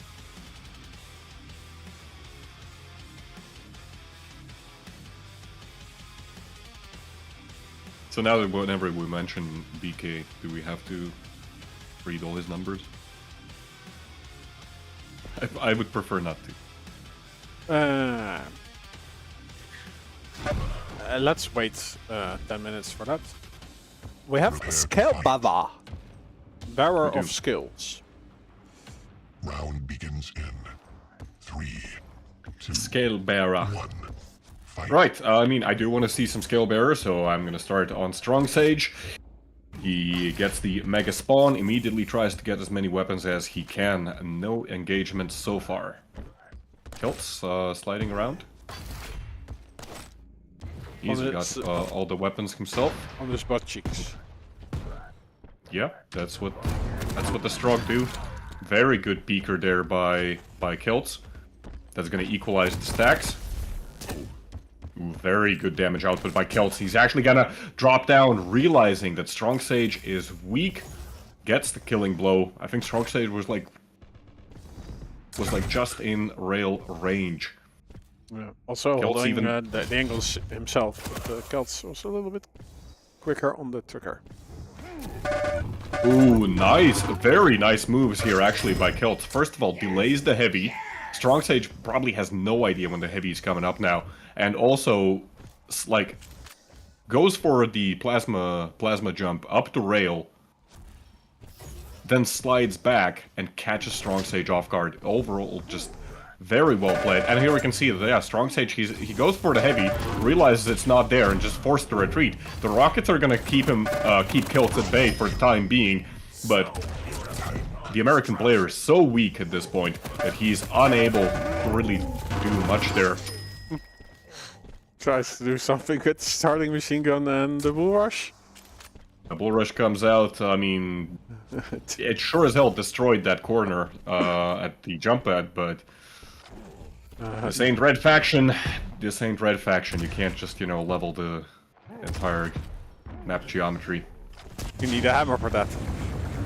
You need a hammer. An MC There hammer. was no hammer in Red Faction 1. Or Red Faction 2, but we don't talk about Red Faction 2. Terrible game. Huh? Okay. How did I destroy all those thingies then? With explosives? With explosives, yes. Have you actually ever played Red Faction, like the original? I have played Red Faction. I don't know which one. Okay. Like, I do know that my PC was slowing down every time Master. I had fun. Then you probably played the third one, actually. Anyways, Red Faction's great, but you know what's even greater? Quake, and that's what we're watching right now. Strong Sage sends Celts flying, completely unexpecting the ambush there. Unable to pick up the Mega Health in time either. Celts goes down, giving one frag to Strong Sage so far. Cheeky little Pika there. Doesn't accomplish all that much. Strong Sage still very stacked. And the American player able to get a lot of damage on Strog.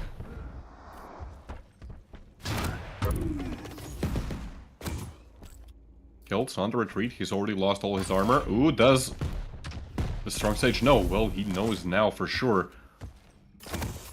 Kind of surprised that Celts was able to get as close as he did without taking any damage.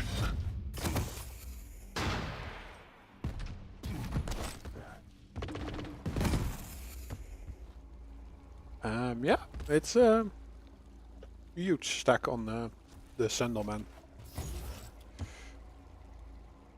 Still has to make up for 2 frags. Celts rightly so in a little bit more safe positioning tactic right now.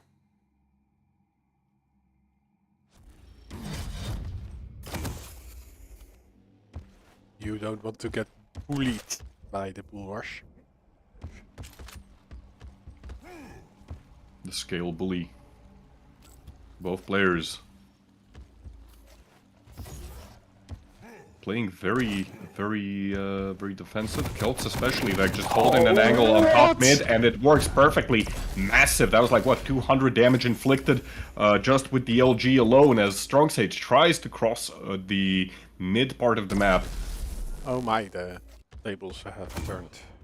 The tables have turned indeed. Strong Sage. He's not really in a position to contest this Mega Health. I mean, he's got 150 stack right now. Peeker comes out, Peeker goes down. Celts takes a rail. Oh, an entire wrecked rocket. I did not expect that was actually going to be a kill there, but Strong Sage dropping one more frag, staying around for just a little bit too long. 5-2 is the current score. We still have 5 minutes remaining. Strong Sage, he has all the chances of making this comeback still. But he can't afford to drop his guard. Celts, as we've seen, like if he sets up a trap, he's gonna cash out a lot of damage, and he's gonna do it in a clean manner.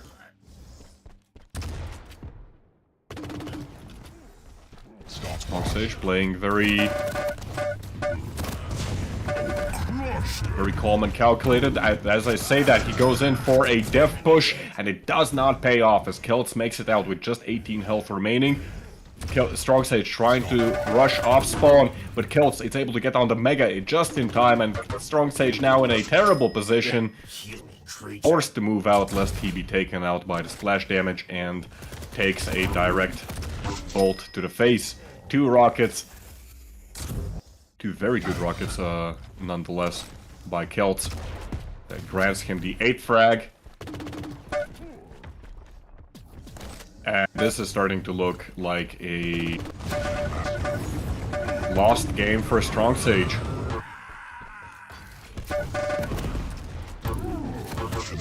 Strong Sage just taking so much damage. It's kind of crazy how much has Celts been able to inflict while staying in relative safety himself.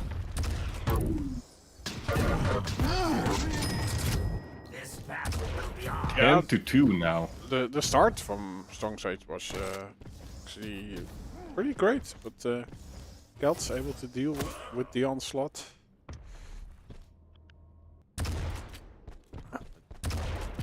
Almost 3 minutes remaining. 1,000 more damage than his opponent.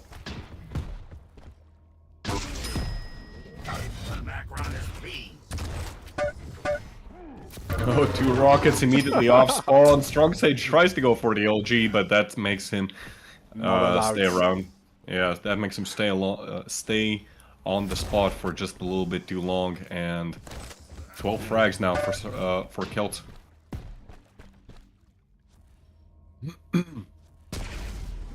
Kelt's trying to snipe some feet. Doesn't work. There are Reading some his feet lovers in chat, so.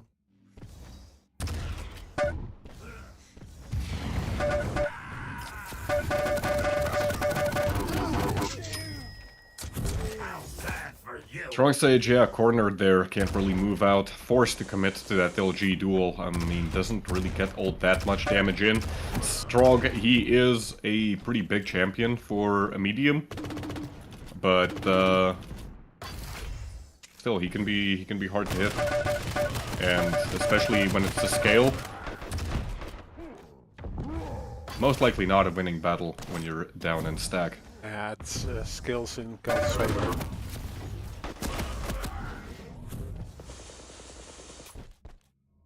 But once again, like, yeah, like, just look at, like, the speed that Kelt is moving. Immediately disengages, and it allows him to move over to LG. He's able to restack at just an insane speed.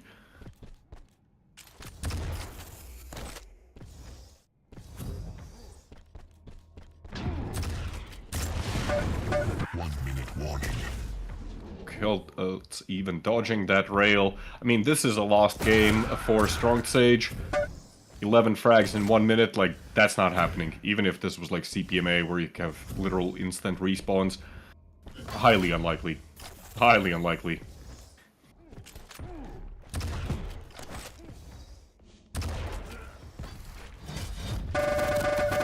Strong Sage really now just keeping his hands warm and not even able to win that LG on LG fight.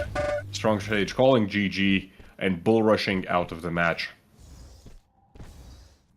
14-2 is going to be the final score. Didn't really get to see the statistics there at the end, but very dominant performance by Kelt. As good as the start was for the American player. Yeah, like it went downhill, and it went downhill fast. Yes. Yes. I forgot to update the overlay. I think this was the first map, right? Yeah. Correct. Okay. Map number 2, that's going to be Corrupted Keep, where Kelt's banned Death Knight. That really confused me. Strong Sage going for Slash, which I haven't seen Slash on Corrupted in quite some time. But That's going to be interesting. yeah, Kelt's going for Anarchy. but like 2 exotic picks actually, I would say. Like Anarchy, you do see it once in a blue moon, and the moon isn't blue that much. But today it is, apparently. Yeah. I mean, yeah, Anarchy. He gets some use on Corrupted Keep from time to time, but Slash is.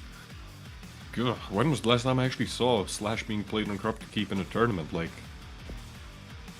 I really want to say like 2022. So we're starting on Strong Sides, I guess. Yeah. Slash. Let's start on Strong Sage playing Slash. Let's see how his solo is going. Fight. No rail on this map, of course, which is arguably one of the biggest standout features of Corrupted Keep. Strong Sage's Slash movement, fancy as ever. Yeah, takes an He's interesting cornered angle. Kelt over at LG, actually pushes through the teleporter himself, but ugh, not a great fight for him. Kelt, he's able to make it out of there, picks up the light armor, and now this is a This is a losing battle for Strong Sage. He has to disengage. Pops the snail trail. Kelt's actually applying pressure, not going for the safe pick of the heavy. Strong Sage, I don't think he realized that's Yeah, the true, case even. true. I think so too. But yeah, if you don't know, you don't know. That's how not knowing goes.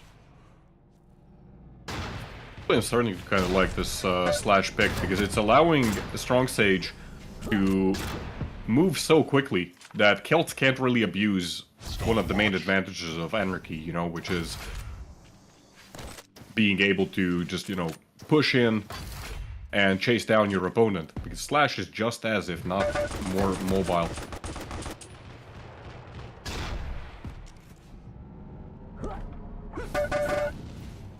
Kelts takes a little bit of tickling. Mega coming up in 10 seconds. Kelt's already setting up on... So much opening damage before Kels realizes what's going on. And yeah, the double back, he just stomps on his opponent. Ooh, Kelts trying to go for the refrag, but he isn't close enough for his shotgun to work as he wants to.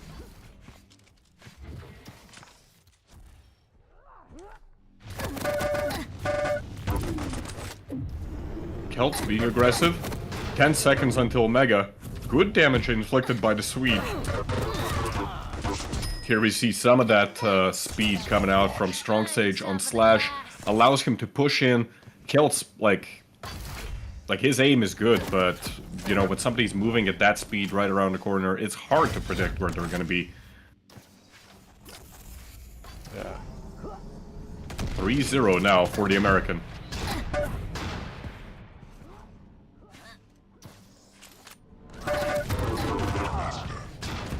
Strong Sage or Strong Sausage? I mean... Yeah, it's just a Slash with the shock and all technique. Just the amount of opening damage you get before your opponent realizes there's an attack, and then your opponent has turned around and Slash is already gone. Yes, indeed. Kelts, he does have a decent stack. Do not go up that jump pad, Kelts. Don't do it. Ooh, takes a direct rocket to the face. I mean, that's no better. The light armor gets denied by Strong Sage. Mega comes up. That's also going to be taken by Strong Sage. Another light armor denied. Kelts has no resources to his name. Heavy gets delayed a little bit more, so Kelts probably doesn't have a clue about it. Hello. Sneaking around the corner. Hello, indeed. Press F3. It's yeah, but it's also like with the speed, he is everywhere. Like as soon as he knows where Kelts is, like Kelts can't move anywhere. Because everywhere he moves to, Strong Sage appears. Ooh, but now he skates out of the map instead the turnaround. Because with a little bit control and a lot of stack, Anarchy is quite a feat. This stack on Kelts right now is really crazy, and I mean, 5 frags is a pretty big advantage. Like a 5 frag advantage is pretty big on Corrupted Keep, but in this matchup, it could be anything. Massive damage inflicted by Kelts. Strong Sage sent back in, and ooh, unable to actually track the target. Could have been a disaster. At least able to get some damage in. Heavy gets picked up by the Swede. 2-6. Strong Sage, no armor to his name. A little surprised that Kelts doesn't try and get some damage as Strong Sage tries to collect the light armor. Wow. Kelts jumping over those rockets. Released by Strong Sage. Strong Sage was already weak from that fight. So, no damage output for Strong Sage. The only thing that is positive for him is that Kelts is... like, he has too much armor to deny anything. But, oh... Strong Sage doesn't get any of the armor. He does get one after respawning. For Kelts' fourth frag. Kiltz probably suspects that Strong Sage is going to be setting up at Banana. It's usually where players go to when they want to go like really defensive. It's a hard position to attack. Kiltz doesn't care about the plasma trail whatsoever, just pushes right through. Ooh, potentially dangerous situation for the American, but the shotgun blast from Kiltz misses. And another frag for Strong Sage. Very aggressive push. Does not pay off whatsoever.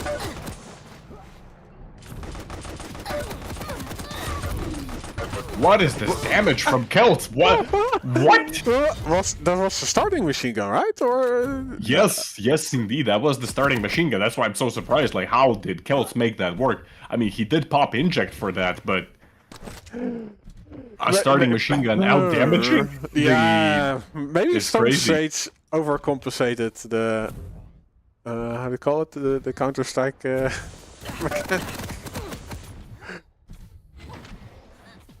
Like when you shoot and the spray. Yeah, he compensated the spray a little bit too much.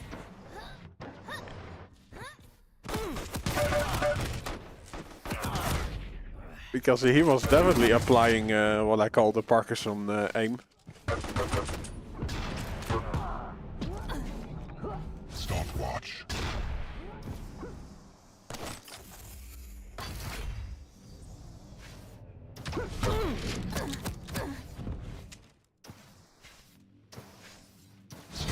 But yeah, still Strong Sage in the lead.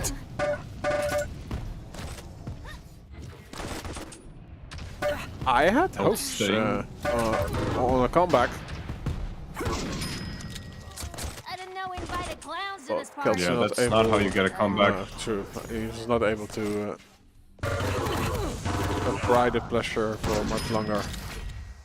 But it was quite entertaining, I have to say.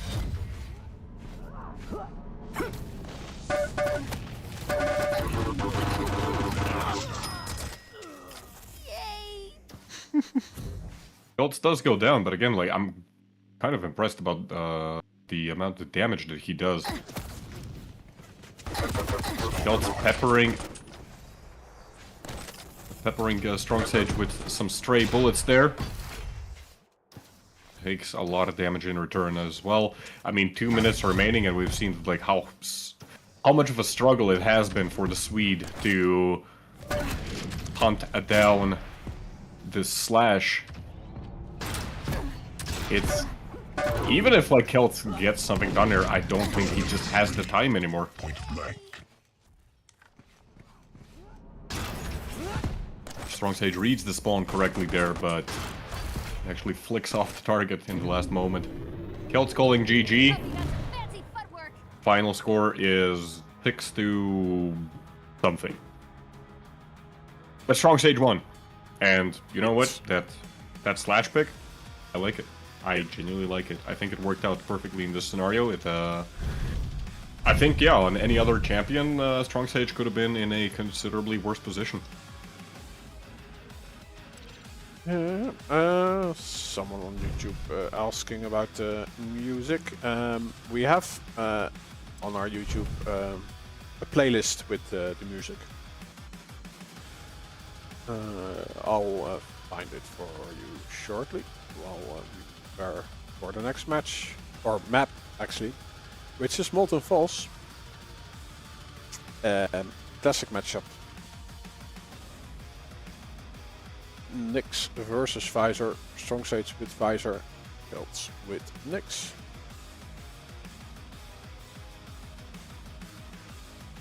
And now I know why you grew your beard, so you can stroke it. Yes. Yes, indeed. That's the only reason. I mean, it's a great benefit of growing a beard.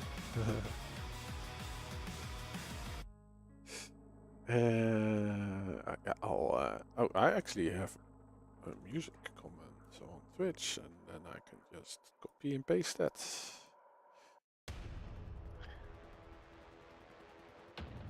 So at blog 6805, I hope you are still in the chat, because this is the link to our music playlist. It's mostly marquee music. Strong Sage needs a second.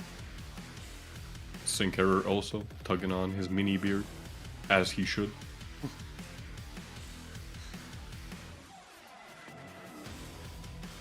Yeah, it also looks intelligent, I say. Like, Yeah.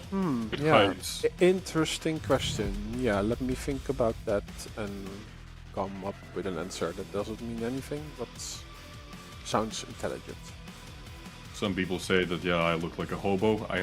I reject that notion. In my opinion, I'm just very inspired by Greek philosophers.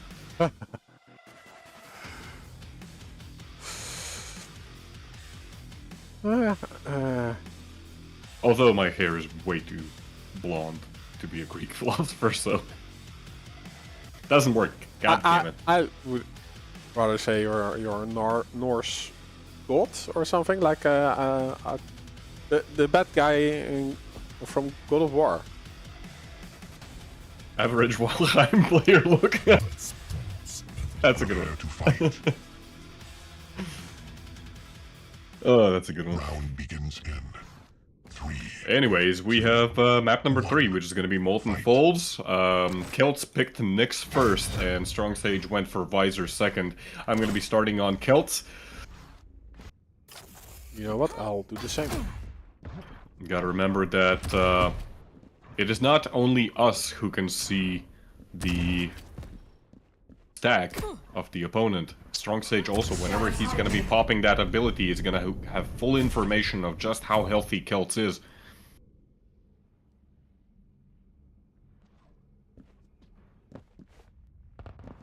Celts so far hasn't been able to do any damage. Stopwatch. And by any damage, I really do mean none. He's sitting at 0 damage 40 seconds in.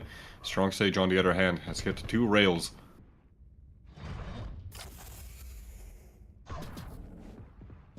One of them has been with the piercing sight, no less.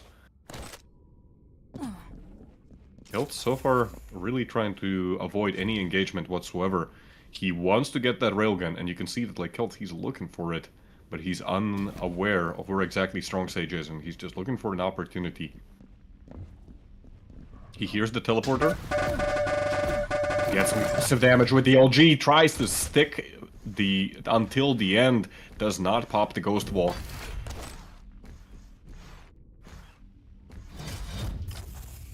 Maybe he thought he can take the heavy, but yeah, without exact timing, I mean, that's a very hard thing to do. Strong Sage now being able to pick up the heavy, has easy access to the mega as well. Celts, he's back to square one. He's gonna have to like try and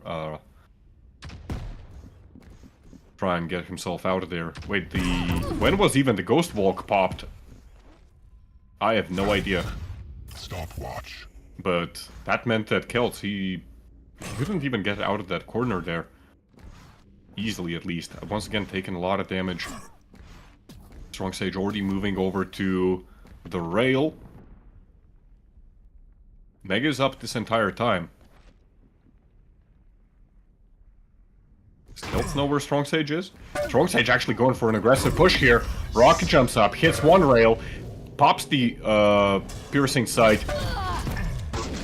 Heavy is stolen, and I don't think that's a bad position for Celts right now. He's gonna get spawned near Mega, doesn't drop on it. That's a wise decision. Actually, Strong Sage delaying the Mega even. So Celts kind of did the best he could with a bad situation. The stack difference is not that massive. Heavy's coming up. Celts almost floating Strong Sage. Ooh, and the rails are exchanged. You also see what Celts wanted to do. Like, he wanted to hold the angle to do more damage, but that also invited that damage from Strong Sage, so he's back to square one of figuring out how to get to lights. Strong Sage well aware where his opponent is setting up. Both abilities are going to be up any moment. One rocket, second rocket.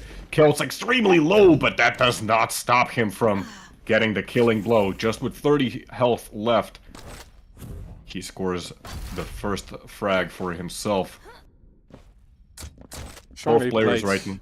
And he still has his escape option if he gets in a peculiar situation. He can even dare to use it for getting the mega health, but yeah, Strong Sage was aware of the play that Kelts was making. Now also losing out on the heavy though. Kelts needs to disappear on the map. Piercing Sight is going to be up in 5 seconds. Kelt's playing very passive. And honestly, I can't blame him. Strong Sage has been very stacked this entire time. Strong Sage is also activating his Piercing Sight the moment he gets it. So yeah, we are getting a fight for this heavy, and yeah, Kelts does have his ability ready, but doesn't make a play.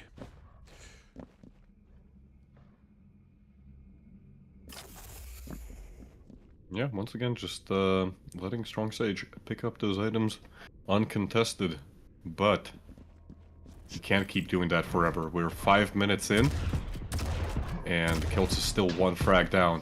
5-minute warning. Both abilities once again are up. Strong Sage actually pops Piercing Sight right now.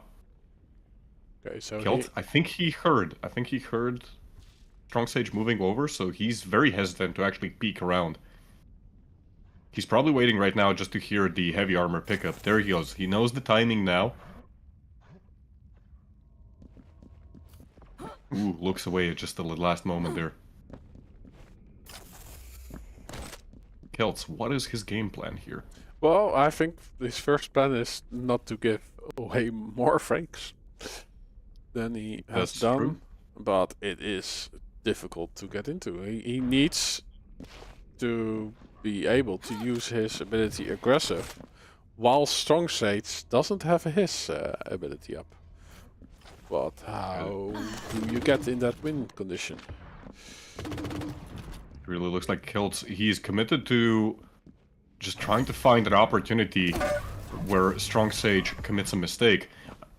Well, there's one mistake. Strong Sage gives up the mega health, and even though he takes a rail, he's still in a better position now, as he has at least some overstack. 200 total health for Kelts now, and he still has the ability. Strong Sage does not have the Piercing Sight anymore.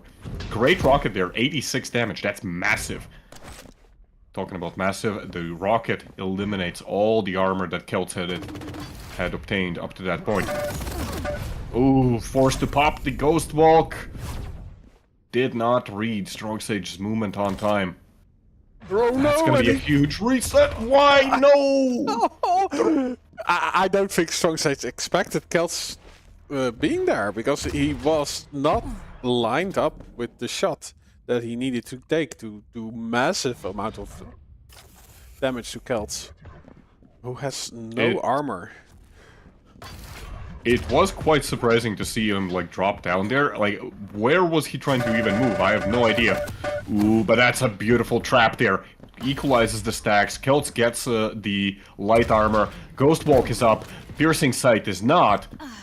Kelts, He could go through the portal, pop his invis, and try it out, but no, again, a similar situation. He gets pushed away with 1 rocket. Like, there's barely any escape room when you position like that. Yeah, and slowly but surely time is starting to run out for Kelts, as he's got only 2 minutes remaining. I mean, he's keeping himself alive, but he needs a frag pretty soon. 5 seconds until Piercing Sight is once again up. Kelts, how many armors has he? He's got 1 heavy armor. 1 heavy armor in 8 minutes.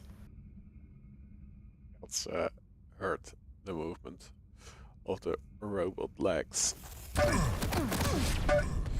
Tries his luck. Pretty good. Oh, decent damage indeed. Both lights will be up again.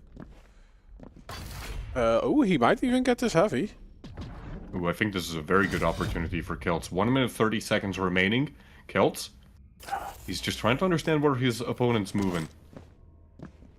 Strong Sage, he can't really exert any pressure right now either, because if he makes a mistake, that's potentially giving up a frag. Strong Sage, he's setting up on the lower middle part of the map. Celts, 1 minute warning. looking around frantically for his opponent. It's a very safe position for Strong Sage, like he can escape through the portal. He should have heard Strong Sage going for that mega health, but completely fails to read where Strong Sage rotates over to. 40 seconds remaining. Celts is trying to find his opponent really hard right now, and... Ooh, this might be an opportunity. Ghost Walk aggressively used. Strong Sage hears the Ghost Walk being used, and once again, the shotgun With It's not working out for Celts today. Oh my. this was a game of yes.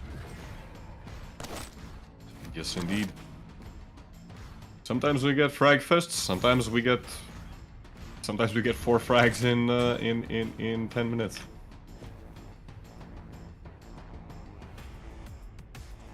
Strong Sage taking the win.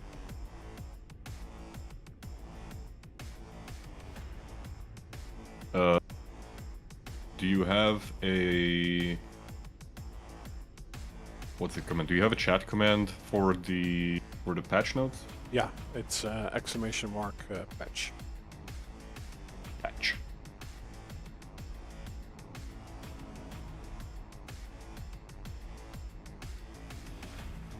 And on YouTube you will find it in the video description. In the celebration of the Quake 30th anniversary, and I think like 30th season is also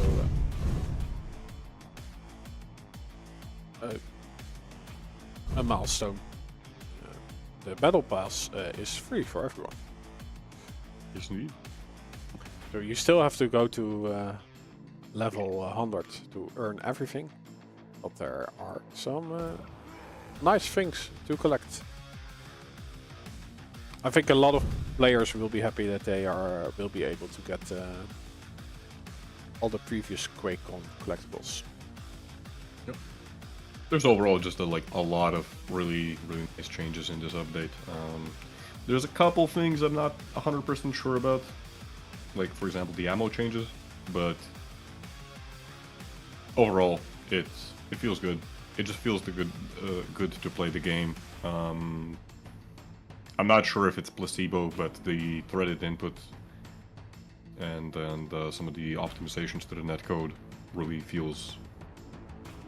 It just feels good. It just feels good to play the game now.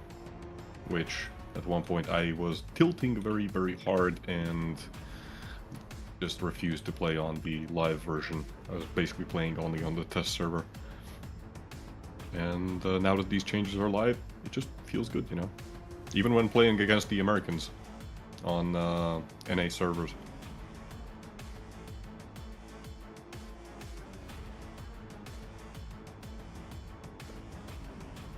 Yeah, it's still something that needs to be experienced in the long run, but it yeah, definitely I feel that the input is much better, and okay, there is still ping difference, of course, but it feels more consistent. Yeah, like that's kind of the main takeaway. Yeah. There's going to be issues, you know, when you have like client-side hit registration, even if it's properly server validated. There's going to be weird stuff, right? On high ping, there's going to be weird stuff. You can't work around it. But given what it is, it feels good. It just feels good. Yeah, I also read that one, like that there was a situation where you you were able to damage a respawning player by attacking their death location with a gauntlet. It's yeah. Yeah. There was a lot That's of it. stuff. There's like, if you look back through the history of Quake Champions, especially like in the early beta days, dear God, some of the videos I've seen, like, oof, how did we get there? You know? Yeah, but like the longer you play, the more you play around it. So True. yeah, that's also like important to have constantly fresh blood looking at how the game feels, because they are probably more critical than the players who has been dealing with it for a long time. Absolutely. Anyways, we are in the lower bracket final, meaning this is going to be a best of 3 between Celts and Stone. Celts gets the first pick on the maps. That's going to be a Vulcan. Stone going once again for Whale. This is a complete repeat of what we saw actually in the upper bracket, where Celts faced off against Stone. Ruins of Sarnath, Corrupted Keep, Insomnia, and Molten Falls were banned, and this is looking like a. Is this a complete repeat? Is this actually a complete repeat? Stone once again going for Ranger, Celts once again banning Clutch. Celts once again playing Strog and Peaker. Oh, Stone changed something up. He's not going to be playing Eisen, he's going to be playing Galena. Oh, yeah. But Celts still picking BJ. I mean, it worked for him the last time, and it worked really well. So it does mean that we have the fastest champions still available. So I think let's just ban Nyx and then we get Slash versus Athena. No, like, so in the upper bracket it was Anarchy ban, Athena pick, Slash pick. So if it's gonna be once again the same thing, I'm like, We're shutting down the stream and we'll just restream the first match, the previous match. Right? Anarchy, Athena, and Slash. I told you, it's gonna happen. Like, look at. Oh my god. It's your fault. It's my fault. How did I, like... You predicted it. It's literally the same You thing. are It's... a Norse god. You can do stuff like that. Yeah, sure. Sure. It is kind of funny that even like my... Like, I look... like, remember when we were in Belgium, right? Like, a lot of the Belgians thought, like, oh, you're Swedish. Mm-hmm. But it was very confusing because I was speaking like in a British accent the entire day. But everybody was like convinced that, like, oh, you're Swedish. Like, I'm not Swedish. I'm not even from Scandinavia, right? Yeah, it was so weird. Like, you had a moment, but you couldn't. you could not get away from it. Also, like, you tried. It was terrible. It was terrible. I remember, like, yeah, I was casting, and then. At one point, something just like clicks, and suddenly, like, I switch back to like British mode. It's crazy, dude. It's crazy. I don't know what hit me. It was fun. It was fun. Yes. Okay. Well, Celts versus Stone. Celts on Stork and Peaker. Stone on Ranger. We are entering. Awoken. This will be the second to last match of this evening. We'll have more Quake tomorrow though. On Church of Quake, Sacrifice Tournament will be broadcasted. We'll start at 6 o'clock Central European time. And on does that mean NAQCL got moved? I don't know actually if that is the case. And on Sunday we'll have Quake Live. Starting at 1 Central European time. At 1:30 we'll have the match Kilson versus Cypher. But yeah, first the lower bracket final of Estoty 204. Yes, indeed. Who are we starting? I wanna see Stone. He's probably well rested. Maybe, hopefully. He's once again on Ranger. I'm really like, I'm kind of surprised, but also not surprised whatsoever that the picks and bans were almost exactly 1-to-1. The only difference really being for map 2, Stone is going to be playing Galena instead of Eisen. Stone using that dubstep gun. Yeah, and I'm just thinking about Skrillex. I've seen him live, and it's such a tiny guy behind the DJ booth and screaming like, "Yeah, are we having fun?" And I'm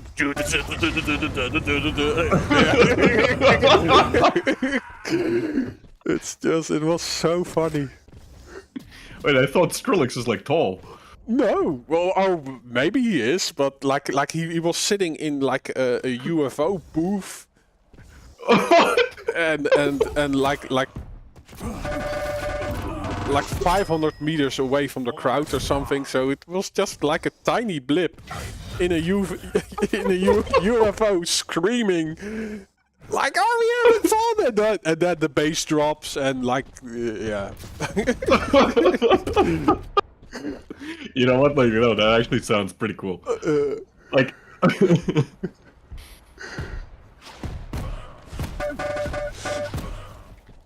mean, this dubstep gun, it's doing considerable damage, but Celts gets a free rail. And Stone is now in just an awful position. Celts could, like, use the peeker right now and get a free kill. Doesn't go for it, though. Plays it safe, just gets the heavy armor, and now rushes him down. Here comes some of that strong mobility. Kind of similar to Anarchy and Sorlag, you know, you can just maintain that speed around corners and keep chasing for days. Well, that's a really nice jump. I like that.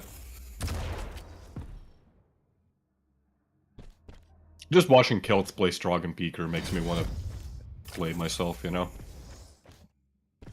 The crouch sliders are already, like, one of my favorite things in the game.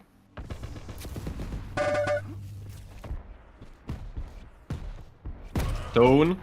He doesn't have a lot of stack, but he's still sticking around the middle part of the map. He is able to steal the Mega, and that's considerable LG damage inflicted by the Russian. Celts sent packing, only 150 stack. Stone restacks himself, not in time to contest the heavy though. So, a short-lived victory. Both players missed their rails.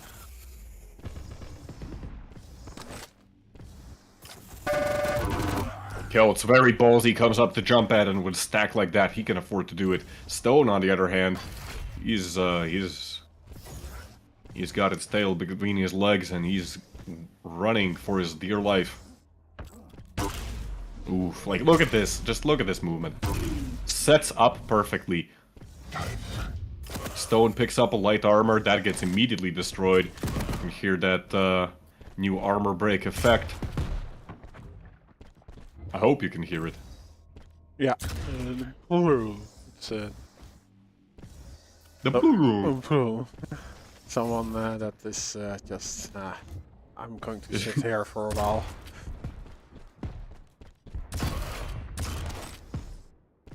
Think about my life positions. Cheeky little angle there by Stone. Doesn't work out though, as Celt's still in complete control, and... I mean, Stone is staying alive for the time being, but... just barely. Really just barely. Stone... He's found himself some armor, and he's holding on to it, at least for now. Never mind. Orb is going to be used to once again just escape death.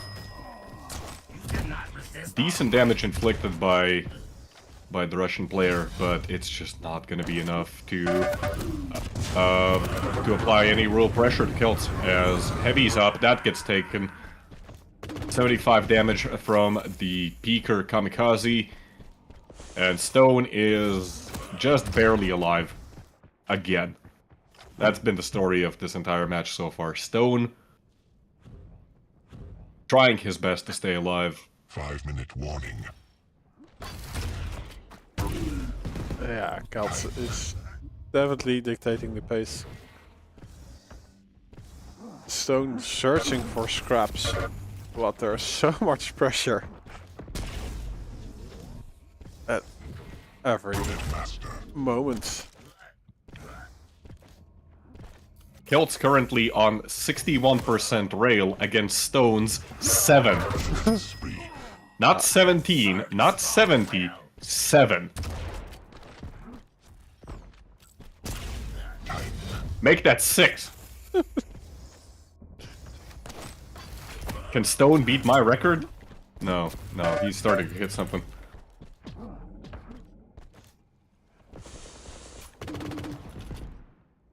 Yeah, well, 4 minutes to go. I would say it's comebackable. Kelts needs to stop playing like he does, though.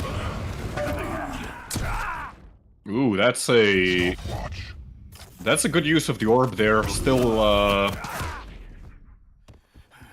But such good pressure. Again, Kelt's just speeding through the map after he spawns.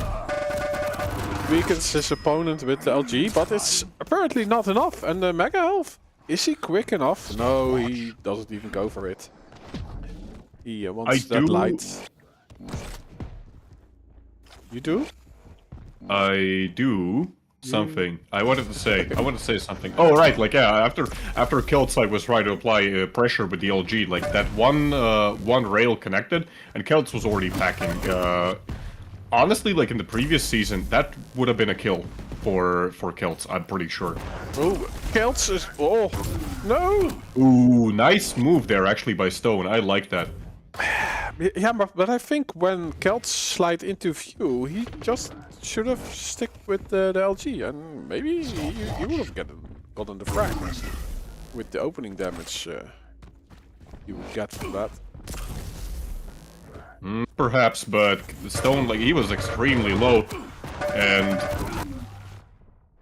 he really did as much damage as he could before escaping with the orb. A little bit of pressure coming out from Stone. Both players approximately on equal stacks. Kelt's not feeling super comfortable.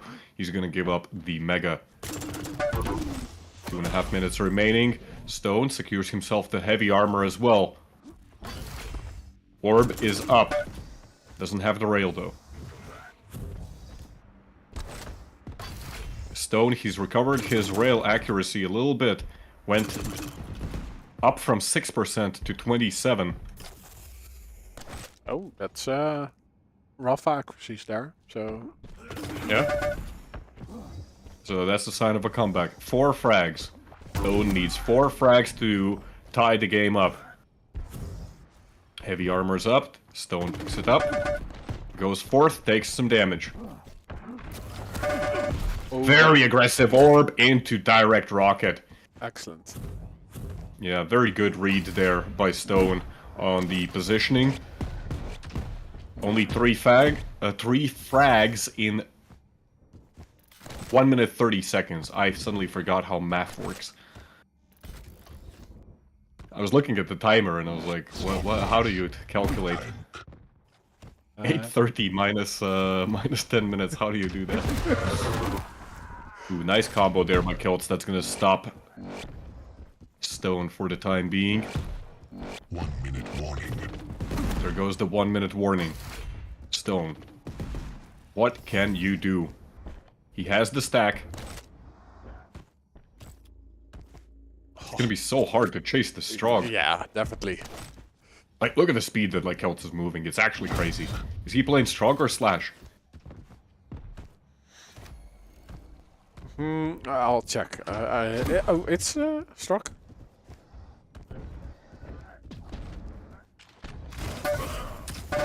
Ooh, nice trap. Once again, But 2 rockets still hitting from Kelts. yeah, I really like Stone's use of the orb actually in this match. Like, even though he's kind of losing, the orb usage has been really good. It's not so much about like just getting damage, it's more so about getting really good positioning. But unfortunately, with 2 more frags missing to tie the game up, that's gonna be another map for Kelts. Not bad performance by Stone. Not bad. Given how rough the start of the game was. True. And yeah.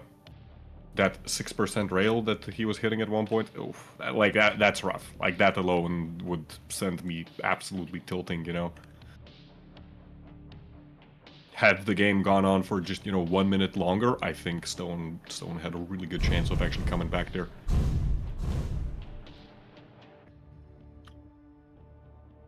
But it's 10 minutes for a reason. And that reason is, I don't know, this is just how we roll. Yeah, there has been like a complicated formula, like few quantum computers that calculated that 10 minutes is the best time for a duel match. I think that's how Did we really need quantum computing for that? Yeah, it's a complicated calculation. Apparently. Okay, so that's why we needed like 20 years to come to that conclusion. Actually, 30 years. no. No, they decided this in 2017. No, later, because it was- Later, because Yeah. because Quake 4 was played with 15-minute duels, Yeah, and Quake and Champions. I think Quake Live early days was also 15 minutes. Yeah, and Quake Champions didn't had time limit duel from the start, so. I think we actually needed like 15 years to come up with that, like we should play 10-minute duels. And honestly, there's something cool about like those 15-minute duels, like looking back at them, because I remember when we experimented with it in Quake Champions when it was Dramis versus Saigib. It was actually interesting just how like those 5 more minutes they allow you to play a lot more aggressive and still give you an opportunity to, like if it doesn't work out, you can still make a comeback. Whereas with just a 10-minute timer, Round begins in. it's kind of, if you throw the start, the chances of coming back are kind of low. Anyways, we are on map number 2. It is Valenov. We're watching Celts versus Stone. This is the lower bracket finals, map number 2. Yeah, the game decides to start on Celts. We do see already a totem on the map. 2 LGs. First blood. In Well, body geez, it's of better Stone. than 1 Tribolt, I guess. Yeah.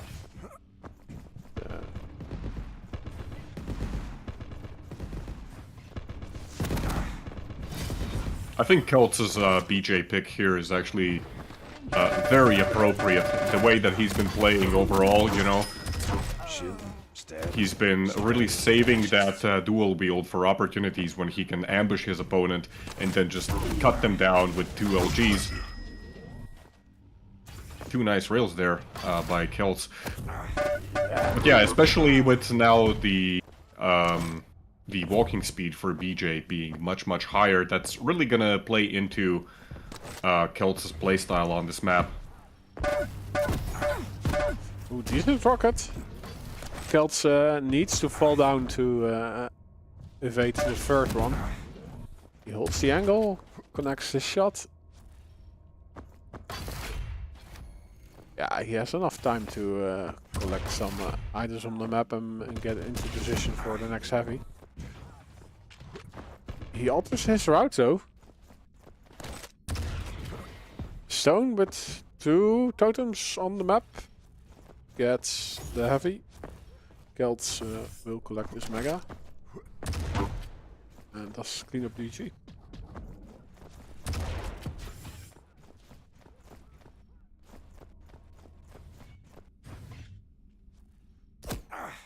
Celts was gets shot in the back. like he was actually looking for an angle, and as soon as he turns his back, he gets shot in the back. He needs to use his double wields to defend himself. He's able to do some of it, but explodes. Well, That was an absolute emotional roller coaster there as Celts, he pops dual wield, misses 4 rockets in a row, then hits like 100% LG the next moment, and then he still goes down. definitely a roller coaster. Stone got one frag out of it, but still, Kelt's in the driver's seat in terms of the score.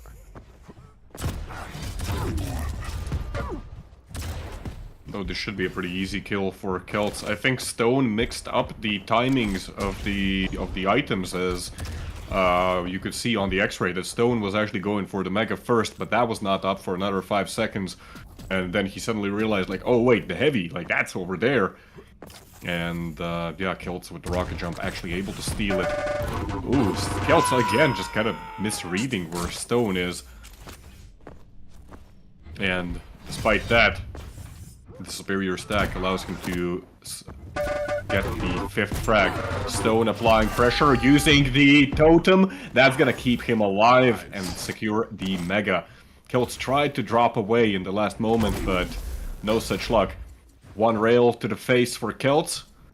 It does seem that Stone is also locked in. He's hitting major shots. Like that rail shot, just as Celts spawned. Was a great opening. Oh, but now Celts just... Yeah, he could survive one shot. Yeah, that's like a tricky situation, you know, when you push that far into that room.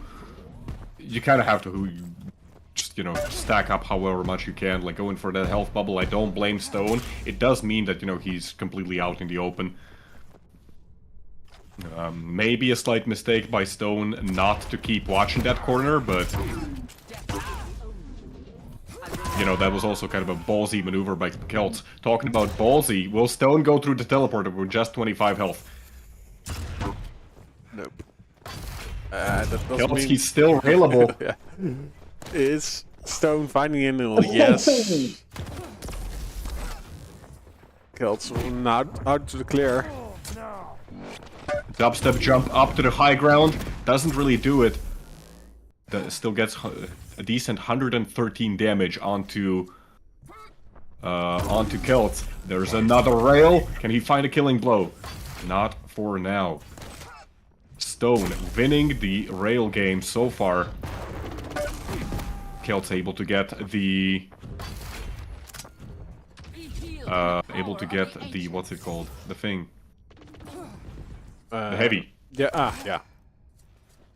The green thing. The big green thing. The rat. Yes.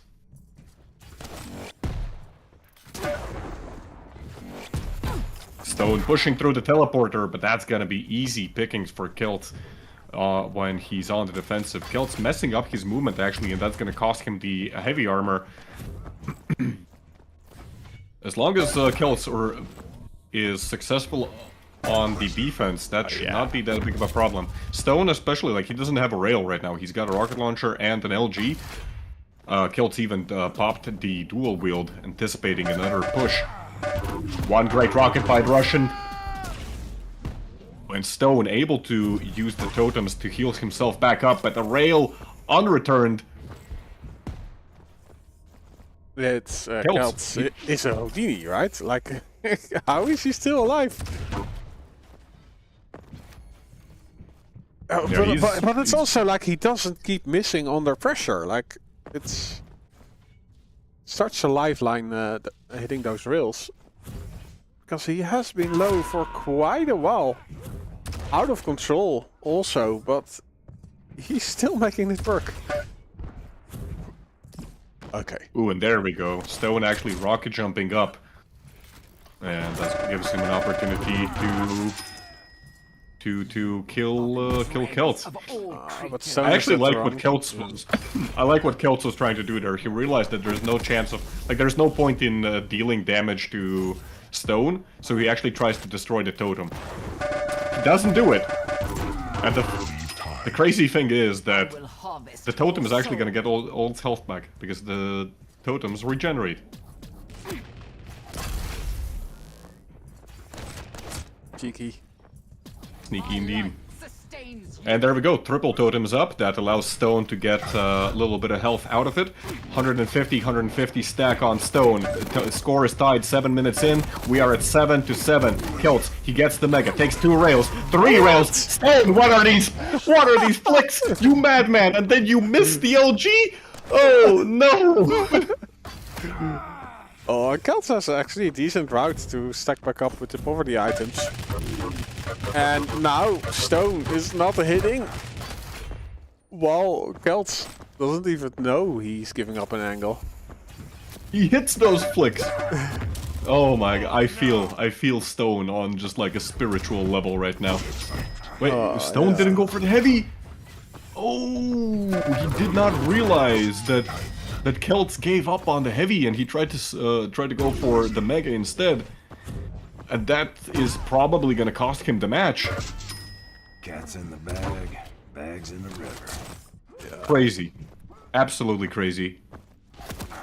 Stone, he did so much to like basically get a comeback going and then misses at the very last moment. Like even in that last fight where Kelts was playing for the Mega, Kelts made it out of that fight with just 8 health remaining.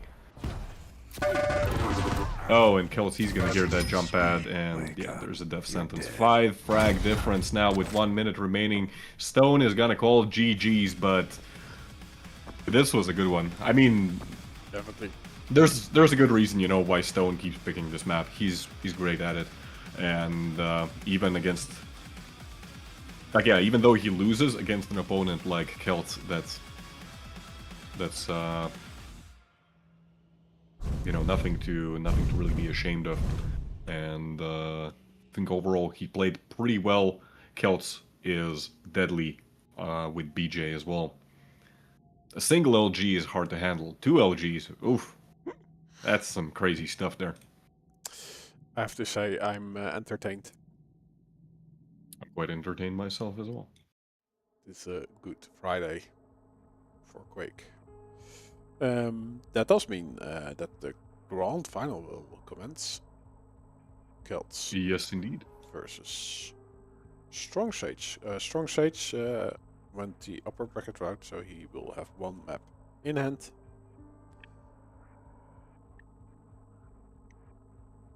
The big question now is, what can Kelts really take away from the upper bracket finals? And yeah, like what is the lesson? Yeah, the Runes of Sarnath game. It was still super close, right? That was the last one. Was it? No, it was. It was Molten Falls. Yeah, yeah. but it was Nyx versus Visor. Yeah. I think yeah, Kelts overall, like he played well considering, you know, how that played out. Both players like super calculated and could have been anyone's game really, and it's a little surprising. I forgot what I wanted to say. Oops. Oh well. Nothing's surprising. The matches are rigged. It's all a pre-recording.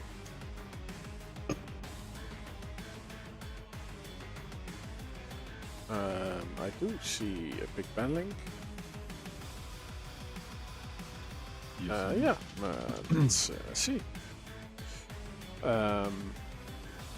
Waiting for Strong Sage to won the map. That's a great sentence. It's a sentence, all right. Which map will he choose to won in the past? Because he will get 1 map point in the future.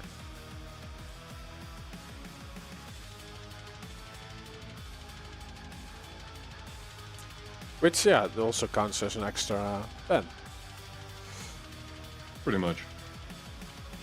Pretty much. Have you played the new Blood Run, actually? I think you did right. I played it a little bit on PTS, but I didn't really get to play against kind of an opponent of my skill level. I guess no, that's not really true, but yeah, I played against Pointy, but Pointy is like considerably better than I am, and yeah, it's always to the point. he's always to the point. I mean, one thing that I think is still going to be the case is that, yeah, Blood Run, despite the additional teleporter, it doesn't change the fundamental fact that the map is a bunch of corridors, right? It's just a bunch of corridors. You can't really avoid that. Defensive play on it is still, in my opinion, the kind of preferred, not like preferred, but like the most optimal way of playing.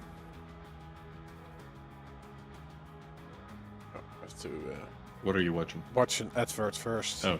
So, but this is money going to Church of Quake. So. Our channel is not monetized. Oh, but I do get. No, it is monetized. Like since a few. Is it? Yeah, yeah. I think he posted. So yeah, here. Actually, yeah. I don't think I have full. I have full admin rights to. So yeah, this was one of the duels I had against Crofty. I failed the rocket jump here. That's beautiful. Yeah, so this portal ends up in the recovery room, as they say, right? Yeah, Pretty much, yeah. This would also be interesting to see in a 2v2 tournament. That's another thing that also we found out, that like holding the power up is pretty hard, because even if you win like the first, usually like 10-15 seconds before the power up comes up, there's a fight for that room. Like whoever gets access to it usually gets the power up, because pushing into there is really hard. Now it's, and this and also, I'm not convinced if I honestly like that, but it's at least interesting. But also in Clan Arena, this is like also very interesting about this map, that it's hard to get in that room.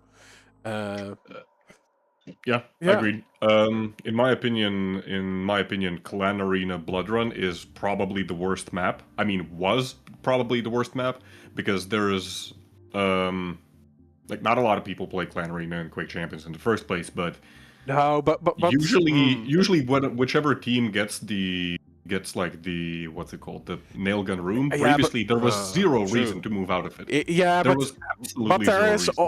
always one or two players who lose their patience. So I'm one of them. I do think it's a cool map to play in Clan Arena. Also because it's usually one of the shorter maps, and I'm also way too impatient. Aggressive. Yeah, so it's just as boring as me playing Counter-Strike. I spawn, I die, and I have to wait for everyone to be finished with the round. But yeah, let's see the picks and bans. What is happening? So we won't see Blood Covenant. Actually, is Blood Run's not in this week's map pool? That's, No. A little sad, to be honest. I would have loved to see, maybe the players try it out. Yeah. The update at the end of the day has been available only for... Has it even been 24 hours? I guess it has been. But yeah, it hasn't even been 40 hours yet. For the patch to be live. Yes. Yeah. I know that, like, Strong Sage, he's played on PTS, and...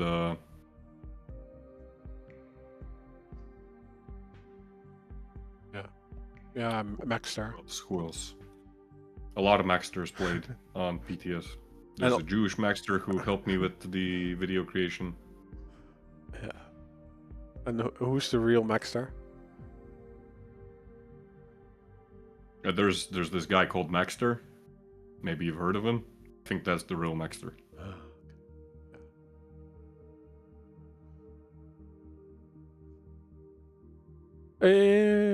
Would the real Maxter please stand up? Yeah. Let's see. So we will start on Corrupted Keep. Kelton Ranger, Strong Sage with Z Clutch. Oof. And Insomnia after. Strong Sage with killed with BJ Blazkowicz. So no BJ Blazkowicz on Veil of Love for kills. Yeah, but I wouldn't be surprised if I was gonna say that, you know. I was gonna say that Kilt's probably gonna go Sorlag, but there's Strong Sage immediately banning Sorlag, so that's out of the question. What do we have left? I mean, Anarchy is the same kind of movement, but I'm almost tempted to say Death Knight. Ooh, there's the Death Knight. But this is probably gonna be a Scale Bearer for Strong Sage, which I'd say still probably Strong Sage comes out better in terms of picks for Veil. So far, what I'm seeing is Kelt is getting pretty outpicked. Maybe not Uncorrupted. Although, it depends. It depends on how the early game ends up for Strong Sage Uncorrupted.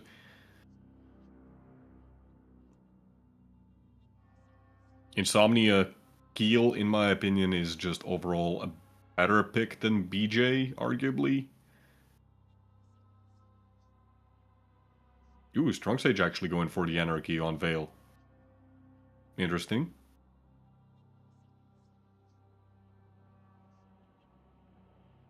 Is that worth it?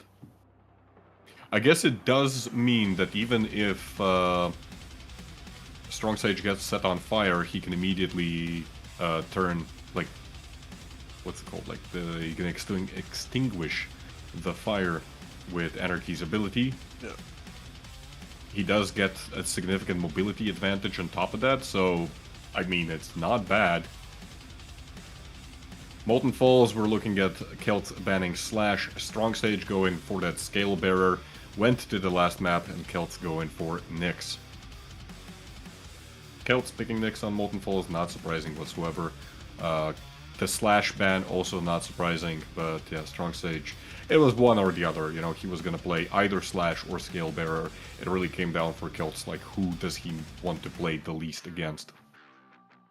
The map that was winnered was Blood Covenant. Yep. The ban Yeah, yes. and Nyx can sort of negate the Bull Rush a bit with the abilities he has. Just go to true. the other dimension. I think even if Strong Sage got Slash, I think Kelt still would have gone Nyx, or maybe he would have gone Visor even? I don't know. That's actually a good question, but Nyx kind of loses out against like very fast champions. And arguably, yeah, it's better, like, if you have to make a choice, whether you want to play against Slash or Scale Bearer when you're playing Nyx, yeah, probably Scale Bearer is, like, the safer opponent, but... Yeah. Scale Bearer, is he faster than Nyx? Not really. Like, in some sense, yes, like, he can kind of retain his speed around corners better. I remember, what was it?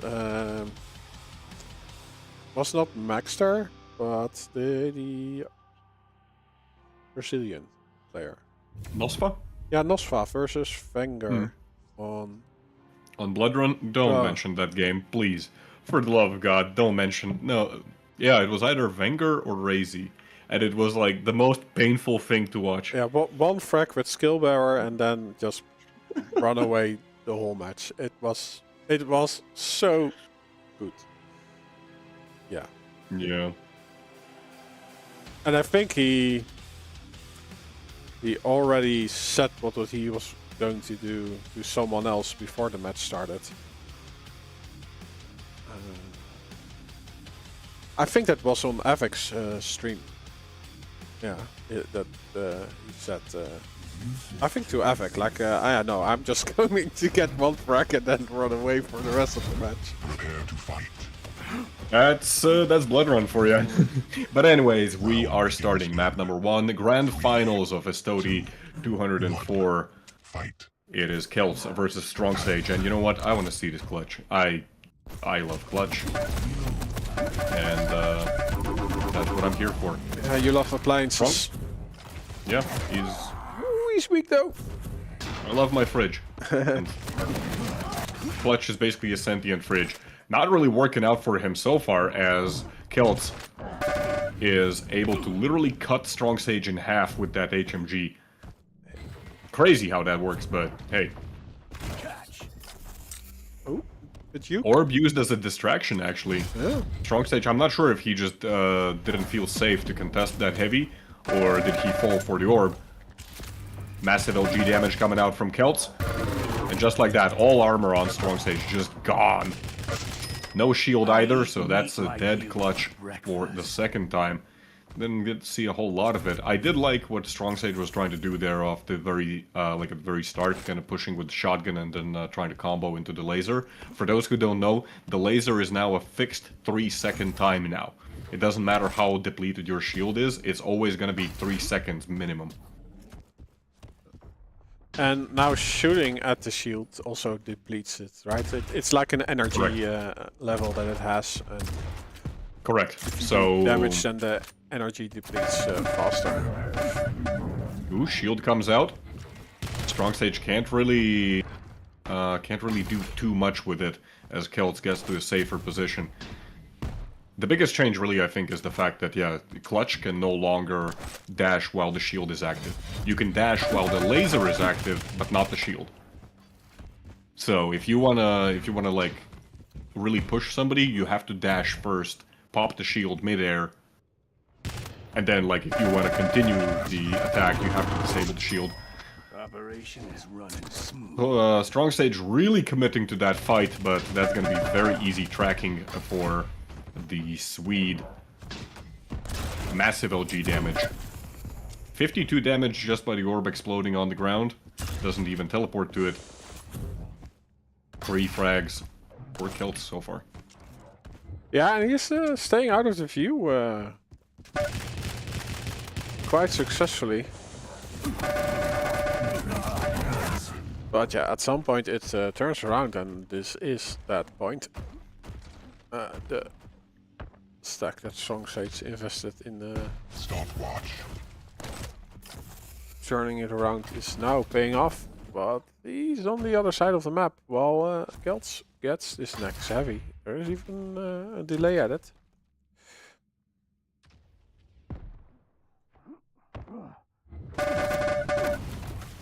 Kelts goes through the teleporter unaware that Strong Sage is setting up a trap. He does get a little bit of damage, but I mean, Strong Sage, he does not have the armor, and there's the biggest weakness of Clutch, the shotgun. Kelts, he hears Strong Sage coming, and that gives him a clear sign that Mega is still available. Pretty good stack now for the Swedish player. Not a great engagement so far, but actually, like, he's kind of making it work. Kelts also, he doesn't have the heavy machine gun, meaning that his long range damage is severely limited. Strong Sage committing. Both players extremely low. But there comes the Dire Orb. Kelts delays his opponent for just long enough for the orb to recover, and that gives him a second lifeline. 4 minutes in, Kelts at a 3 frag advantage. Ooh, and Strong Sage floated. I don't know if he had any dashes left, but yeah, in those kind of situations, you just have to like spam the dashes and hope that you can disengage in the last moment. Kelts actually sticking around, hoping to get the heavy armor, but that doesn't pan out for him. Strong Sage waiting for his shield to be back up.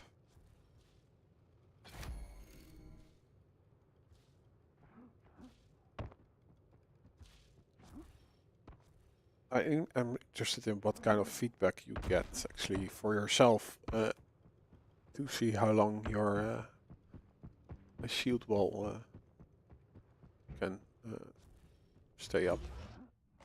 First of all, the ability, like the little circle, like at the bottom, right? The ability icon. At what is Strong Sage doing? Oh, he's That's a nice jump. You can. I thought you can only do that with 2 dashes. But he's being fancy and doing it with 1. But yeah, first of all, there's the ability icon. Like, you can see it running out faster the more damage you take, and the second is that the more depleted the shield is, the lower pitch sound it makes. Strong Sage actually pushing through the teleporter, and he's still sticking around. Like, that was a terrible engagement for Strong Sage. He got barely any damage out of it, and now he's not in a great position. He still has dashes, so he can absolutely make it out of there, especially if his movement is going to be that good, but not much he can do there. He bought himself a little bit of time, but the time is not the problem. He's 4 frags down. Yeah, well, he gets the mega health. Kelts gets a tasty heavy, and yeah, that is the stack advantage that he has in that LG fight.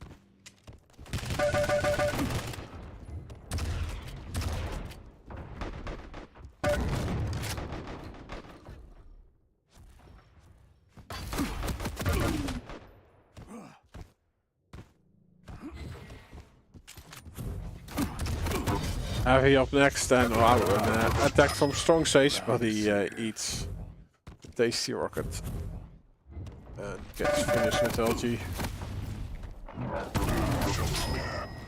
Ooh, close range orb doing its thing. It's much less burst damage than it used to be, but it's still enough when your opponent is already very low. Kelts now, he's bleeding there. I love this. But yeah, that clutch pick not really working out, as Kelts, he just plays a very calm and collected game, waits for the clutch to really push into him, and that's still one of the biggest weaknesses, you know, like unless you can get all 3 dashes up and then just Yeah. you know, like force a fight out of your opponent. But on Corrupted Keep, it's also pretty hard to do that, you know, because the map has a lot of corners that you can just, like, you know, push back into. And Yeah, so in a way he played it actually a bit passive. Kelts? Yes. Yeah.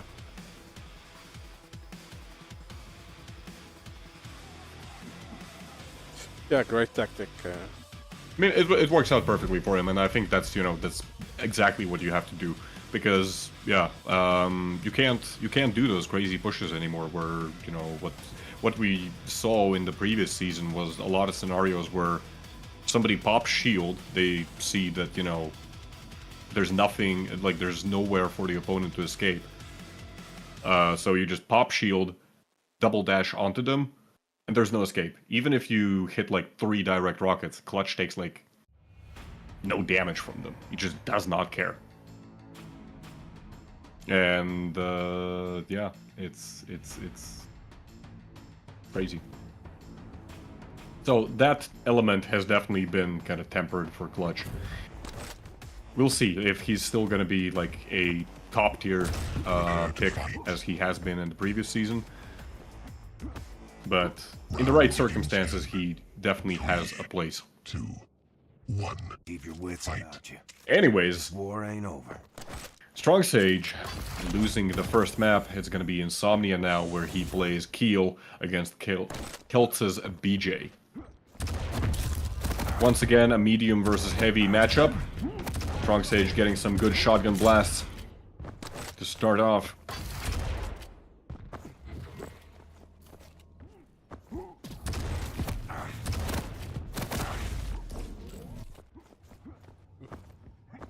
That's almost available there for a moment. Do think he just enough armor to survive 1 reel. Yeah, situation's a bit reset right now. Celts with the heavy, Strong Sage with the mega. Both players already healthy.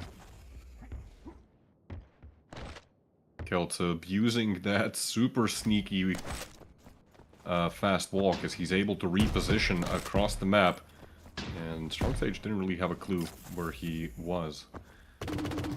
It's also a fun part of the video, you explaining that, like, you see 3 versions of his walk.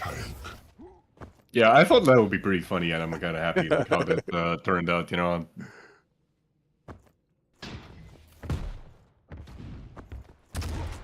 I don't, like, we kind of discussed with Qbert, like, how we're gonna record that, and I don't think that is what he meant, but like, when he started explaining that, like, okay, we need to go on Blood Run, and I need to, like, just, you know, sneak around, and I was like, yeah, this is what I'm doing. I don't know if he understood or not.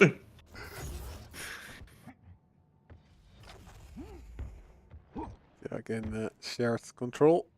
This Strong Sage who has the benefit of a huge armor stack. Yeah, both players very, very careful and considerate. Celts, he's right around the corner. He has dual wield available. Strong Sage does get a little sneak peek, and that immediately triggers a warning signal in his mind that there's a trap abound. Once again, major items exchanged. Everything is still in sync. Strong Sage finally trying to get some moves going here, but the defensive rockets by Celts are gonna push him away for the time being. Dual wield still up. I like the restraint from Celts.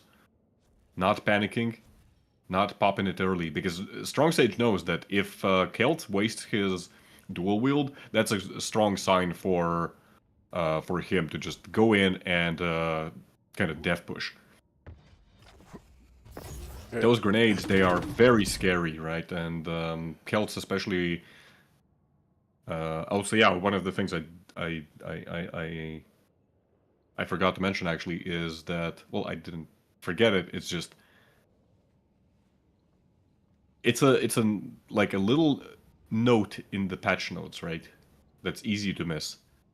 That Keel now takes even less splash damage. So unless you're hitting those directs, it feels like Keel is just immortal. Which lore-wise, I mean, he is, but It's like, no, you pick first. And as soon as one of the major items gets picked, the other follows. And I mean, this could go on forever. On the standoff, yeah. This could go on forever. So as one of them will have to commit at some point. And they're right now just like testing, you know, who's gonna commit to the mistake. This is one of the reasons why I don't like Insomnia, folks. Even at the rank that I'm playing, there's a lot of these Mexican standoffs. Oh, Strong Sage, he's moving. We have a head-on fight, Celts. He pops dual wield. Okay, and it looks so, like yeah. it's still gonna be a reset, like Celts. But Strong Sage created the situations that he wants, right? Oh, but Kind of, yeah. the Ooh, time files gets collected. I like this move. I like this move by Strong Sage. Like, moving up here. He hears Celts move out. And if Strong Sage goes up that jump pad, he's potentially dead. Never mind. Like Celts, yeah, he's too smart for that. 5-minute warning. 5-minute warning. We have seen 280 damage by Celts and 435 damage by Strong Sage. But the heavy is not picked up. Where's Celts? Ooh, Celts, you sneaky person. Yeah, but yeah, Strong Sage was around the corner, so he will have heard the pickup. The big question now is, does Celts know the mega timing? I think he does, actually. Yeah, as long as both excuse me, as long as both players know the both major item timing, this can go on literally forever. Yeah. Yeah, they both have played Counter-Strike. I would love to see Kelts kind of abuse the sneak walk a little bit more, because theoretically he could be pushing from like shotgun to But try and Counter-Strike catch does off have guard, have a but- round timer, right? So at some point you need to do something. At least one of the parties. Yeah. For this also, but it can also go on indefinitely.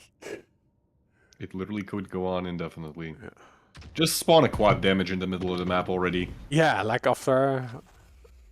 Or a shambler, I don't know. Just spawn a shambler in the middle of the map and it, like, as soon as it spots somebody, it just chases it for the rest of the match. Also, the shambler is invincible. There you go. id Software, hire me. I'm a designer now.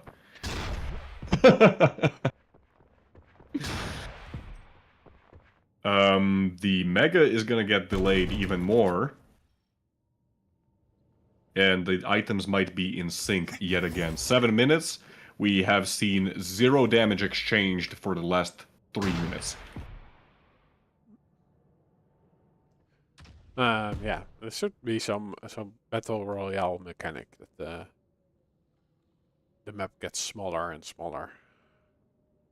This, unfortunately, is what happens on this map when you have two champions with VQ3 movement set. There's no reasonable way for either of them to push in.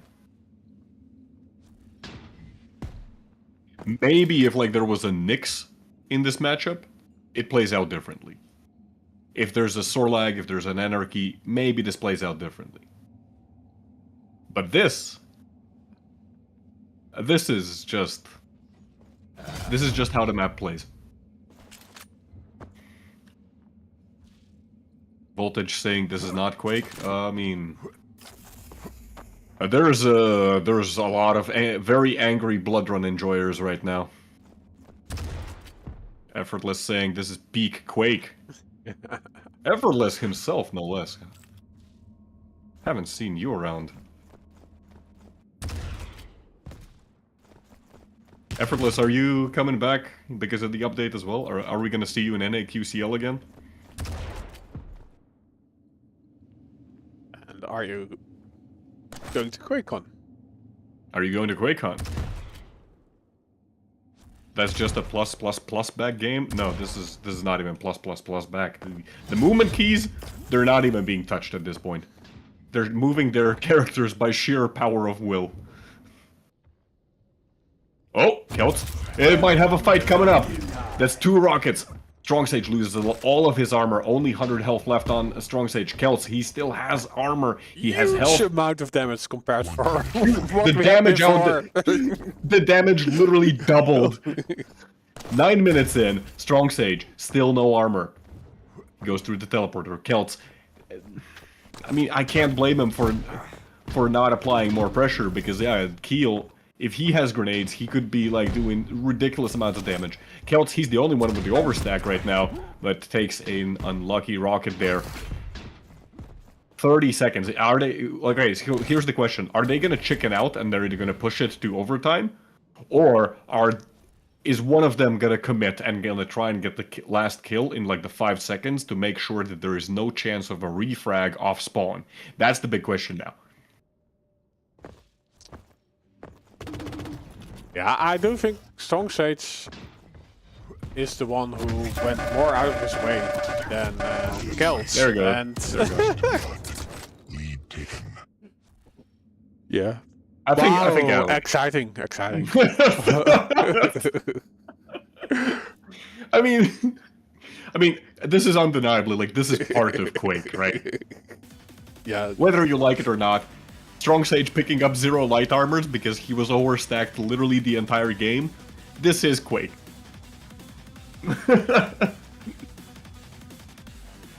0 light armors. Oh my god. I don't like Insomnia. Epic match. I don't like Insomnia. But that's just like my opinion, dude. Whose pick was this? It was Strong Sage's pick. Was this his game plan all along? I think he just... You know what? I am glad that Strong Sage lost. I am glad he lost. He's just the first who had enough. Like, okay. But it's a He bit... picks Insomnia and he plays like that. You know what? I'm glad you lost. Strong Sage, I love you, man. But... I'm gonna be here with Machiavelli, who also has historically been, you know, kind of very much against these slow ball games. Yes. Speaking of which, Machiavelli, if you're listening, I'm not sure. Actually, I'm not sure if I'm gonna be available on Sunday. I hope I will be, but you should join us on Sundays. True.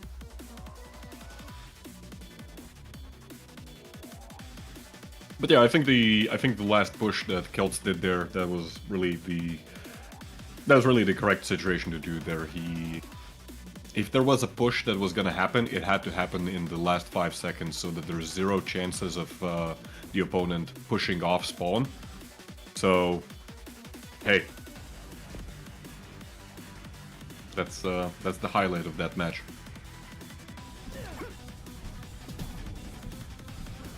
Prepare to fight. Celts versus Strong Sage. We have Death Knight. Will Death Knight still be Disappointment Knight? That's the big question. I am starting on... You know what? I'm starting on Celts. Okay, I'll do the same. I wanna see. Australia's favorite undead. And Death Knight is also such a rock star. Yeah. The Aussies love him. I don't understand why, but the Aussies love this guy. More than Every time. I like every time I tune into an Aussie Quake stream, somebody's playing Death Knight. I don't understand why.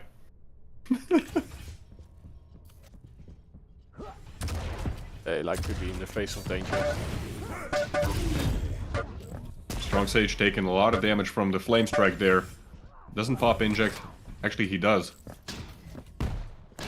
Did Strong Sage just waste his Inject, actually? Yeah, with the Mega. No, well, he does get 1 health. That was 1 health starting. I mean, that's not worth it, you know? In the long run, it will, but like, he still gets the first frag, so... What are you trying to say? Out. I guess it works out. Like, what do I know? Stopwatch. Celts hits 1 rail, but Strong Sage actually picks up the heavy after the rail connects. So that's probably the worst case scenario for the Swede right now. 2 frags up for Strong Sage now.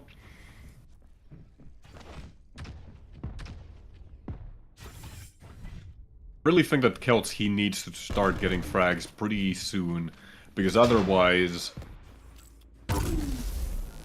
Strong Sage, with the mobility advantage that he has, he can just run circles around Celts.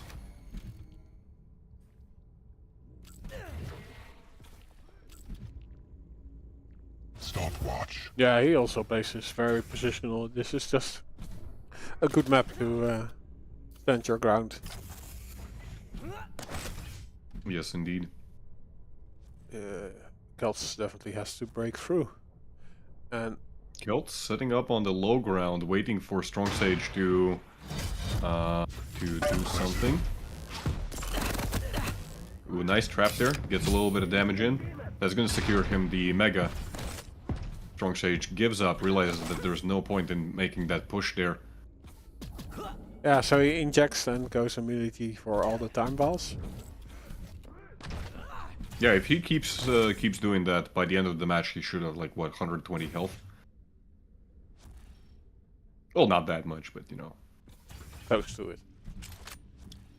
He's gonna be at least 110, which is Almost. not bad. Almost 20. Ooh, very aggressive push by Celts, but he doesn't actually pick up the Mega, and that could prove to be a fatal mistake. Thankfully for Celts, a Strong Sage does not hit that much damage. Oh, hello. Celts pushing through the teleporter, nice move there. That's one of the potential problems when you're like trying to play around the vials like that. you do need some time to collect them. And just like that, Kelt's actually able to bring the game to a tie. Didn't even have to use the Flame Strike for that. No, no, but that is the difference in ability usage, right? Kelts wants to use it to do zoning or do damage, while Strong Sage needs it to recover, or maybe that one extra health that gets beneficial in the long run. Indeed. Lots of damage inflicted. Oh, love this rocket jump. Love this rocket jump. I think Kelts, yeah, he knew that Strong Sage was gonna try and steal the Mega there.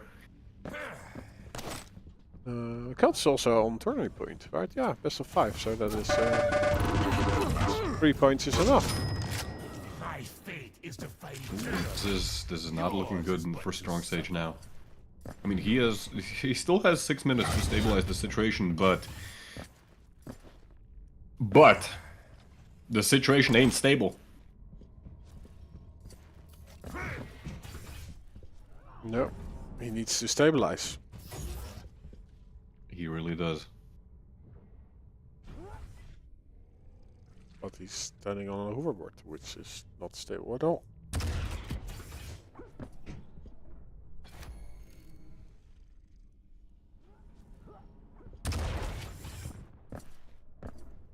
Look at the split of these items right now, like 20 seconds between Heavy and Mega. That's a terrible position for the player out of control. The only saving grace for Strong Sage right now is that, yes, he is playing Anarchy and he's still going to be able to get some overstack out of his ability. We can see that the inject has been used by Strong Sage right now. And the Kelts, even though he has full control, the actual stack difference is only like, what, 30 points of... 30, 40 points of stack.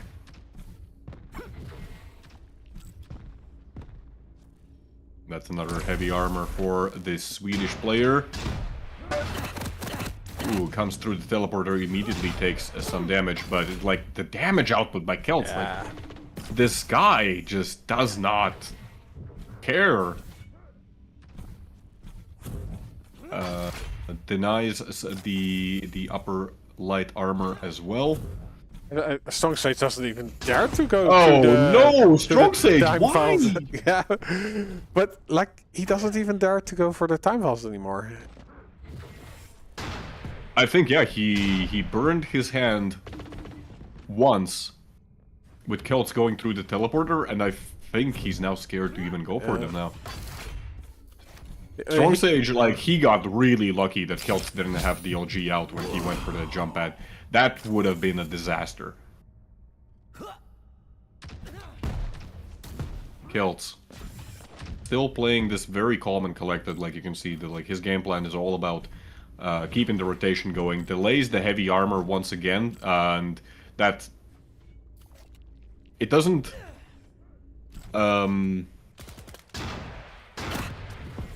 Works. It doesn't do anything like much in the short term, but it does mean that... Ooh, Strong Sage actually takes quite a lot of damage from the flames there. But yeah, it means that even when Strong Sage thinks he can try and make a move, he might end up mistiming the heavy, massive damage by Kelt.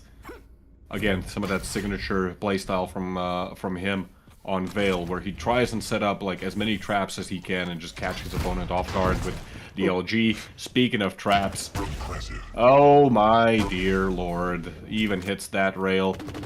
I think this is a GG. This is looking like a GG. Oh no. Strong Sage, I feel like he... Yeah. I mean, it's just 3 frags, but the way that the Kelts has been playing, like... Unless somebody, like, goes up and, like, physically bonks him on the head with a brick, I don't think Kelts is gonna start making mistakes.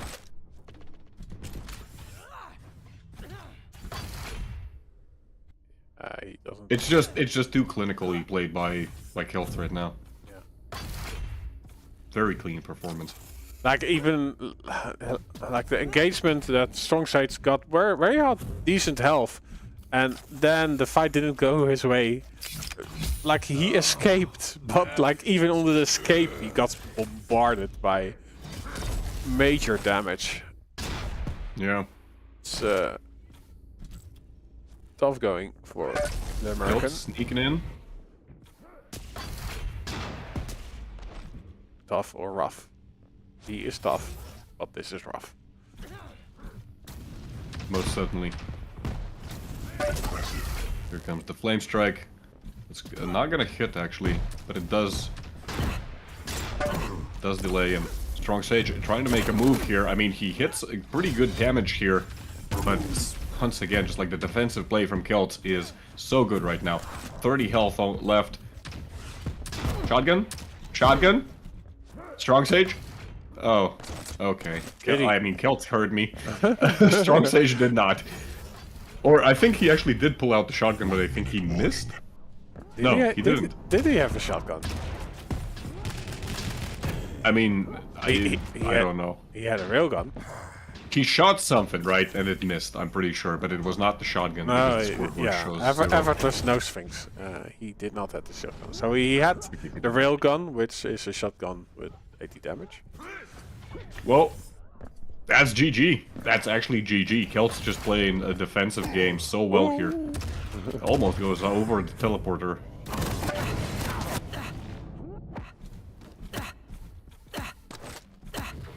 Yeah, so the reverse sweep is happening today. Yeah, Strong Sage had really good performance in the upper bracket, but when it came to the grand finals, like, it's a completely different story. Kelt's playing so calm and collected, and I'm actually curious, like how do they feel about this patch? Because like this is like a high ping versus low ping matchup. Oop, a hoppa. Where are we in the tourney? We are in the congratulations to Kelts for winning the tournament phase of the tourney. Indeed, we do. Yes. Which validates confetti Yay, we got confetti. for the Celts victory. I'm very blurry. Why am I so blurry?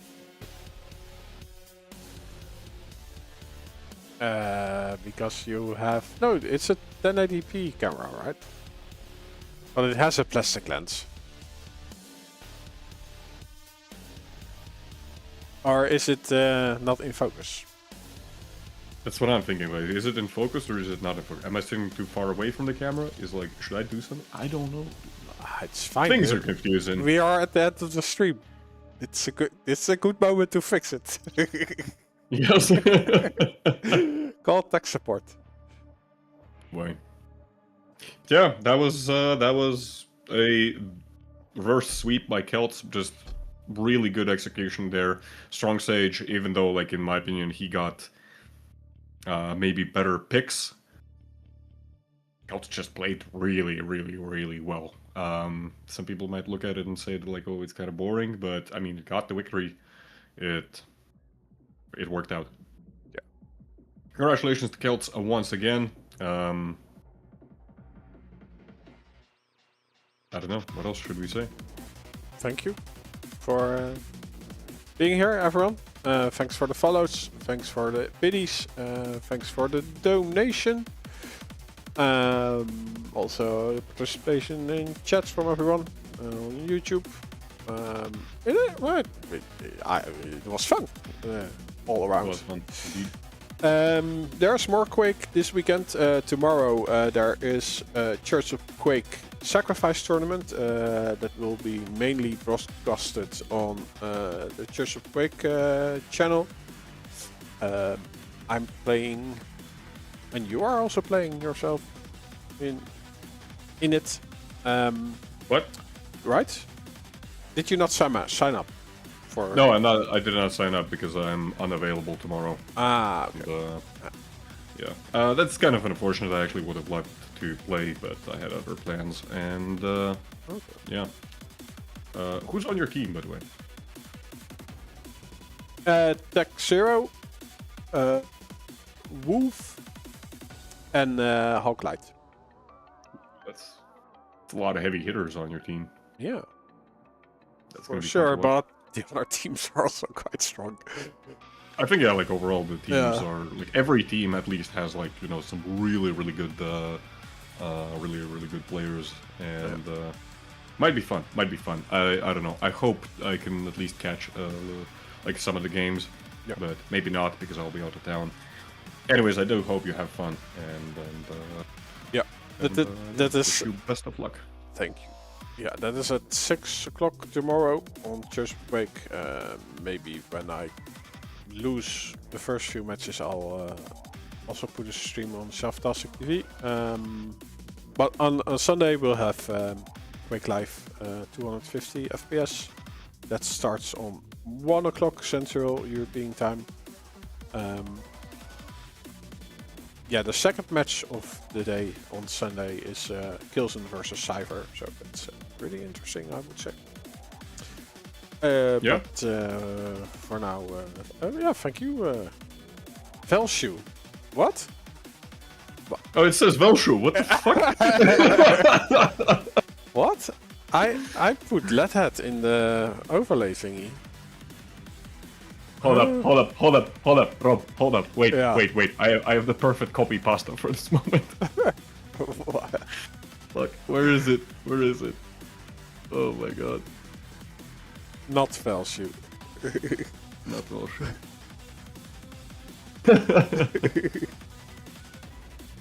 Yeah. That's right, because I remember, yeah, Velshoe joined you 1 week. Yeah, I don't think I have like the overlay configured for that variable. Okay, that's fun. I only just noticed it now. But yeah, no, thank you, not Velshoe. This this caster is legendary Finnish player Veli-Matti Velshoe. Alone, he is known from his contribution to Finnish Halo scene with his YouTube series How to Play Halo. Okay. Yeah, all true. All Halo. true. Halo. It's all me. It's actually kind of funny because, yeah, his last name is Halonen and he plays Halo. Or Halo. Yeah, I see on YouTube that you're blurry because your beard is too beautiful. Your Doubt it. your camera gets too hot to handle it. Okay, good night, good fight. Yes, indeed. Have a good weekend, everyone, and hope to see you at Sacrifice or else Sunday during Quake Live. Bye. Good night, everyone.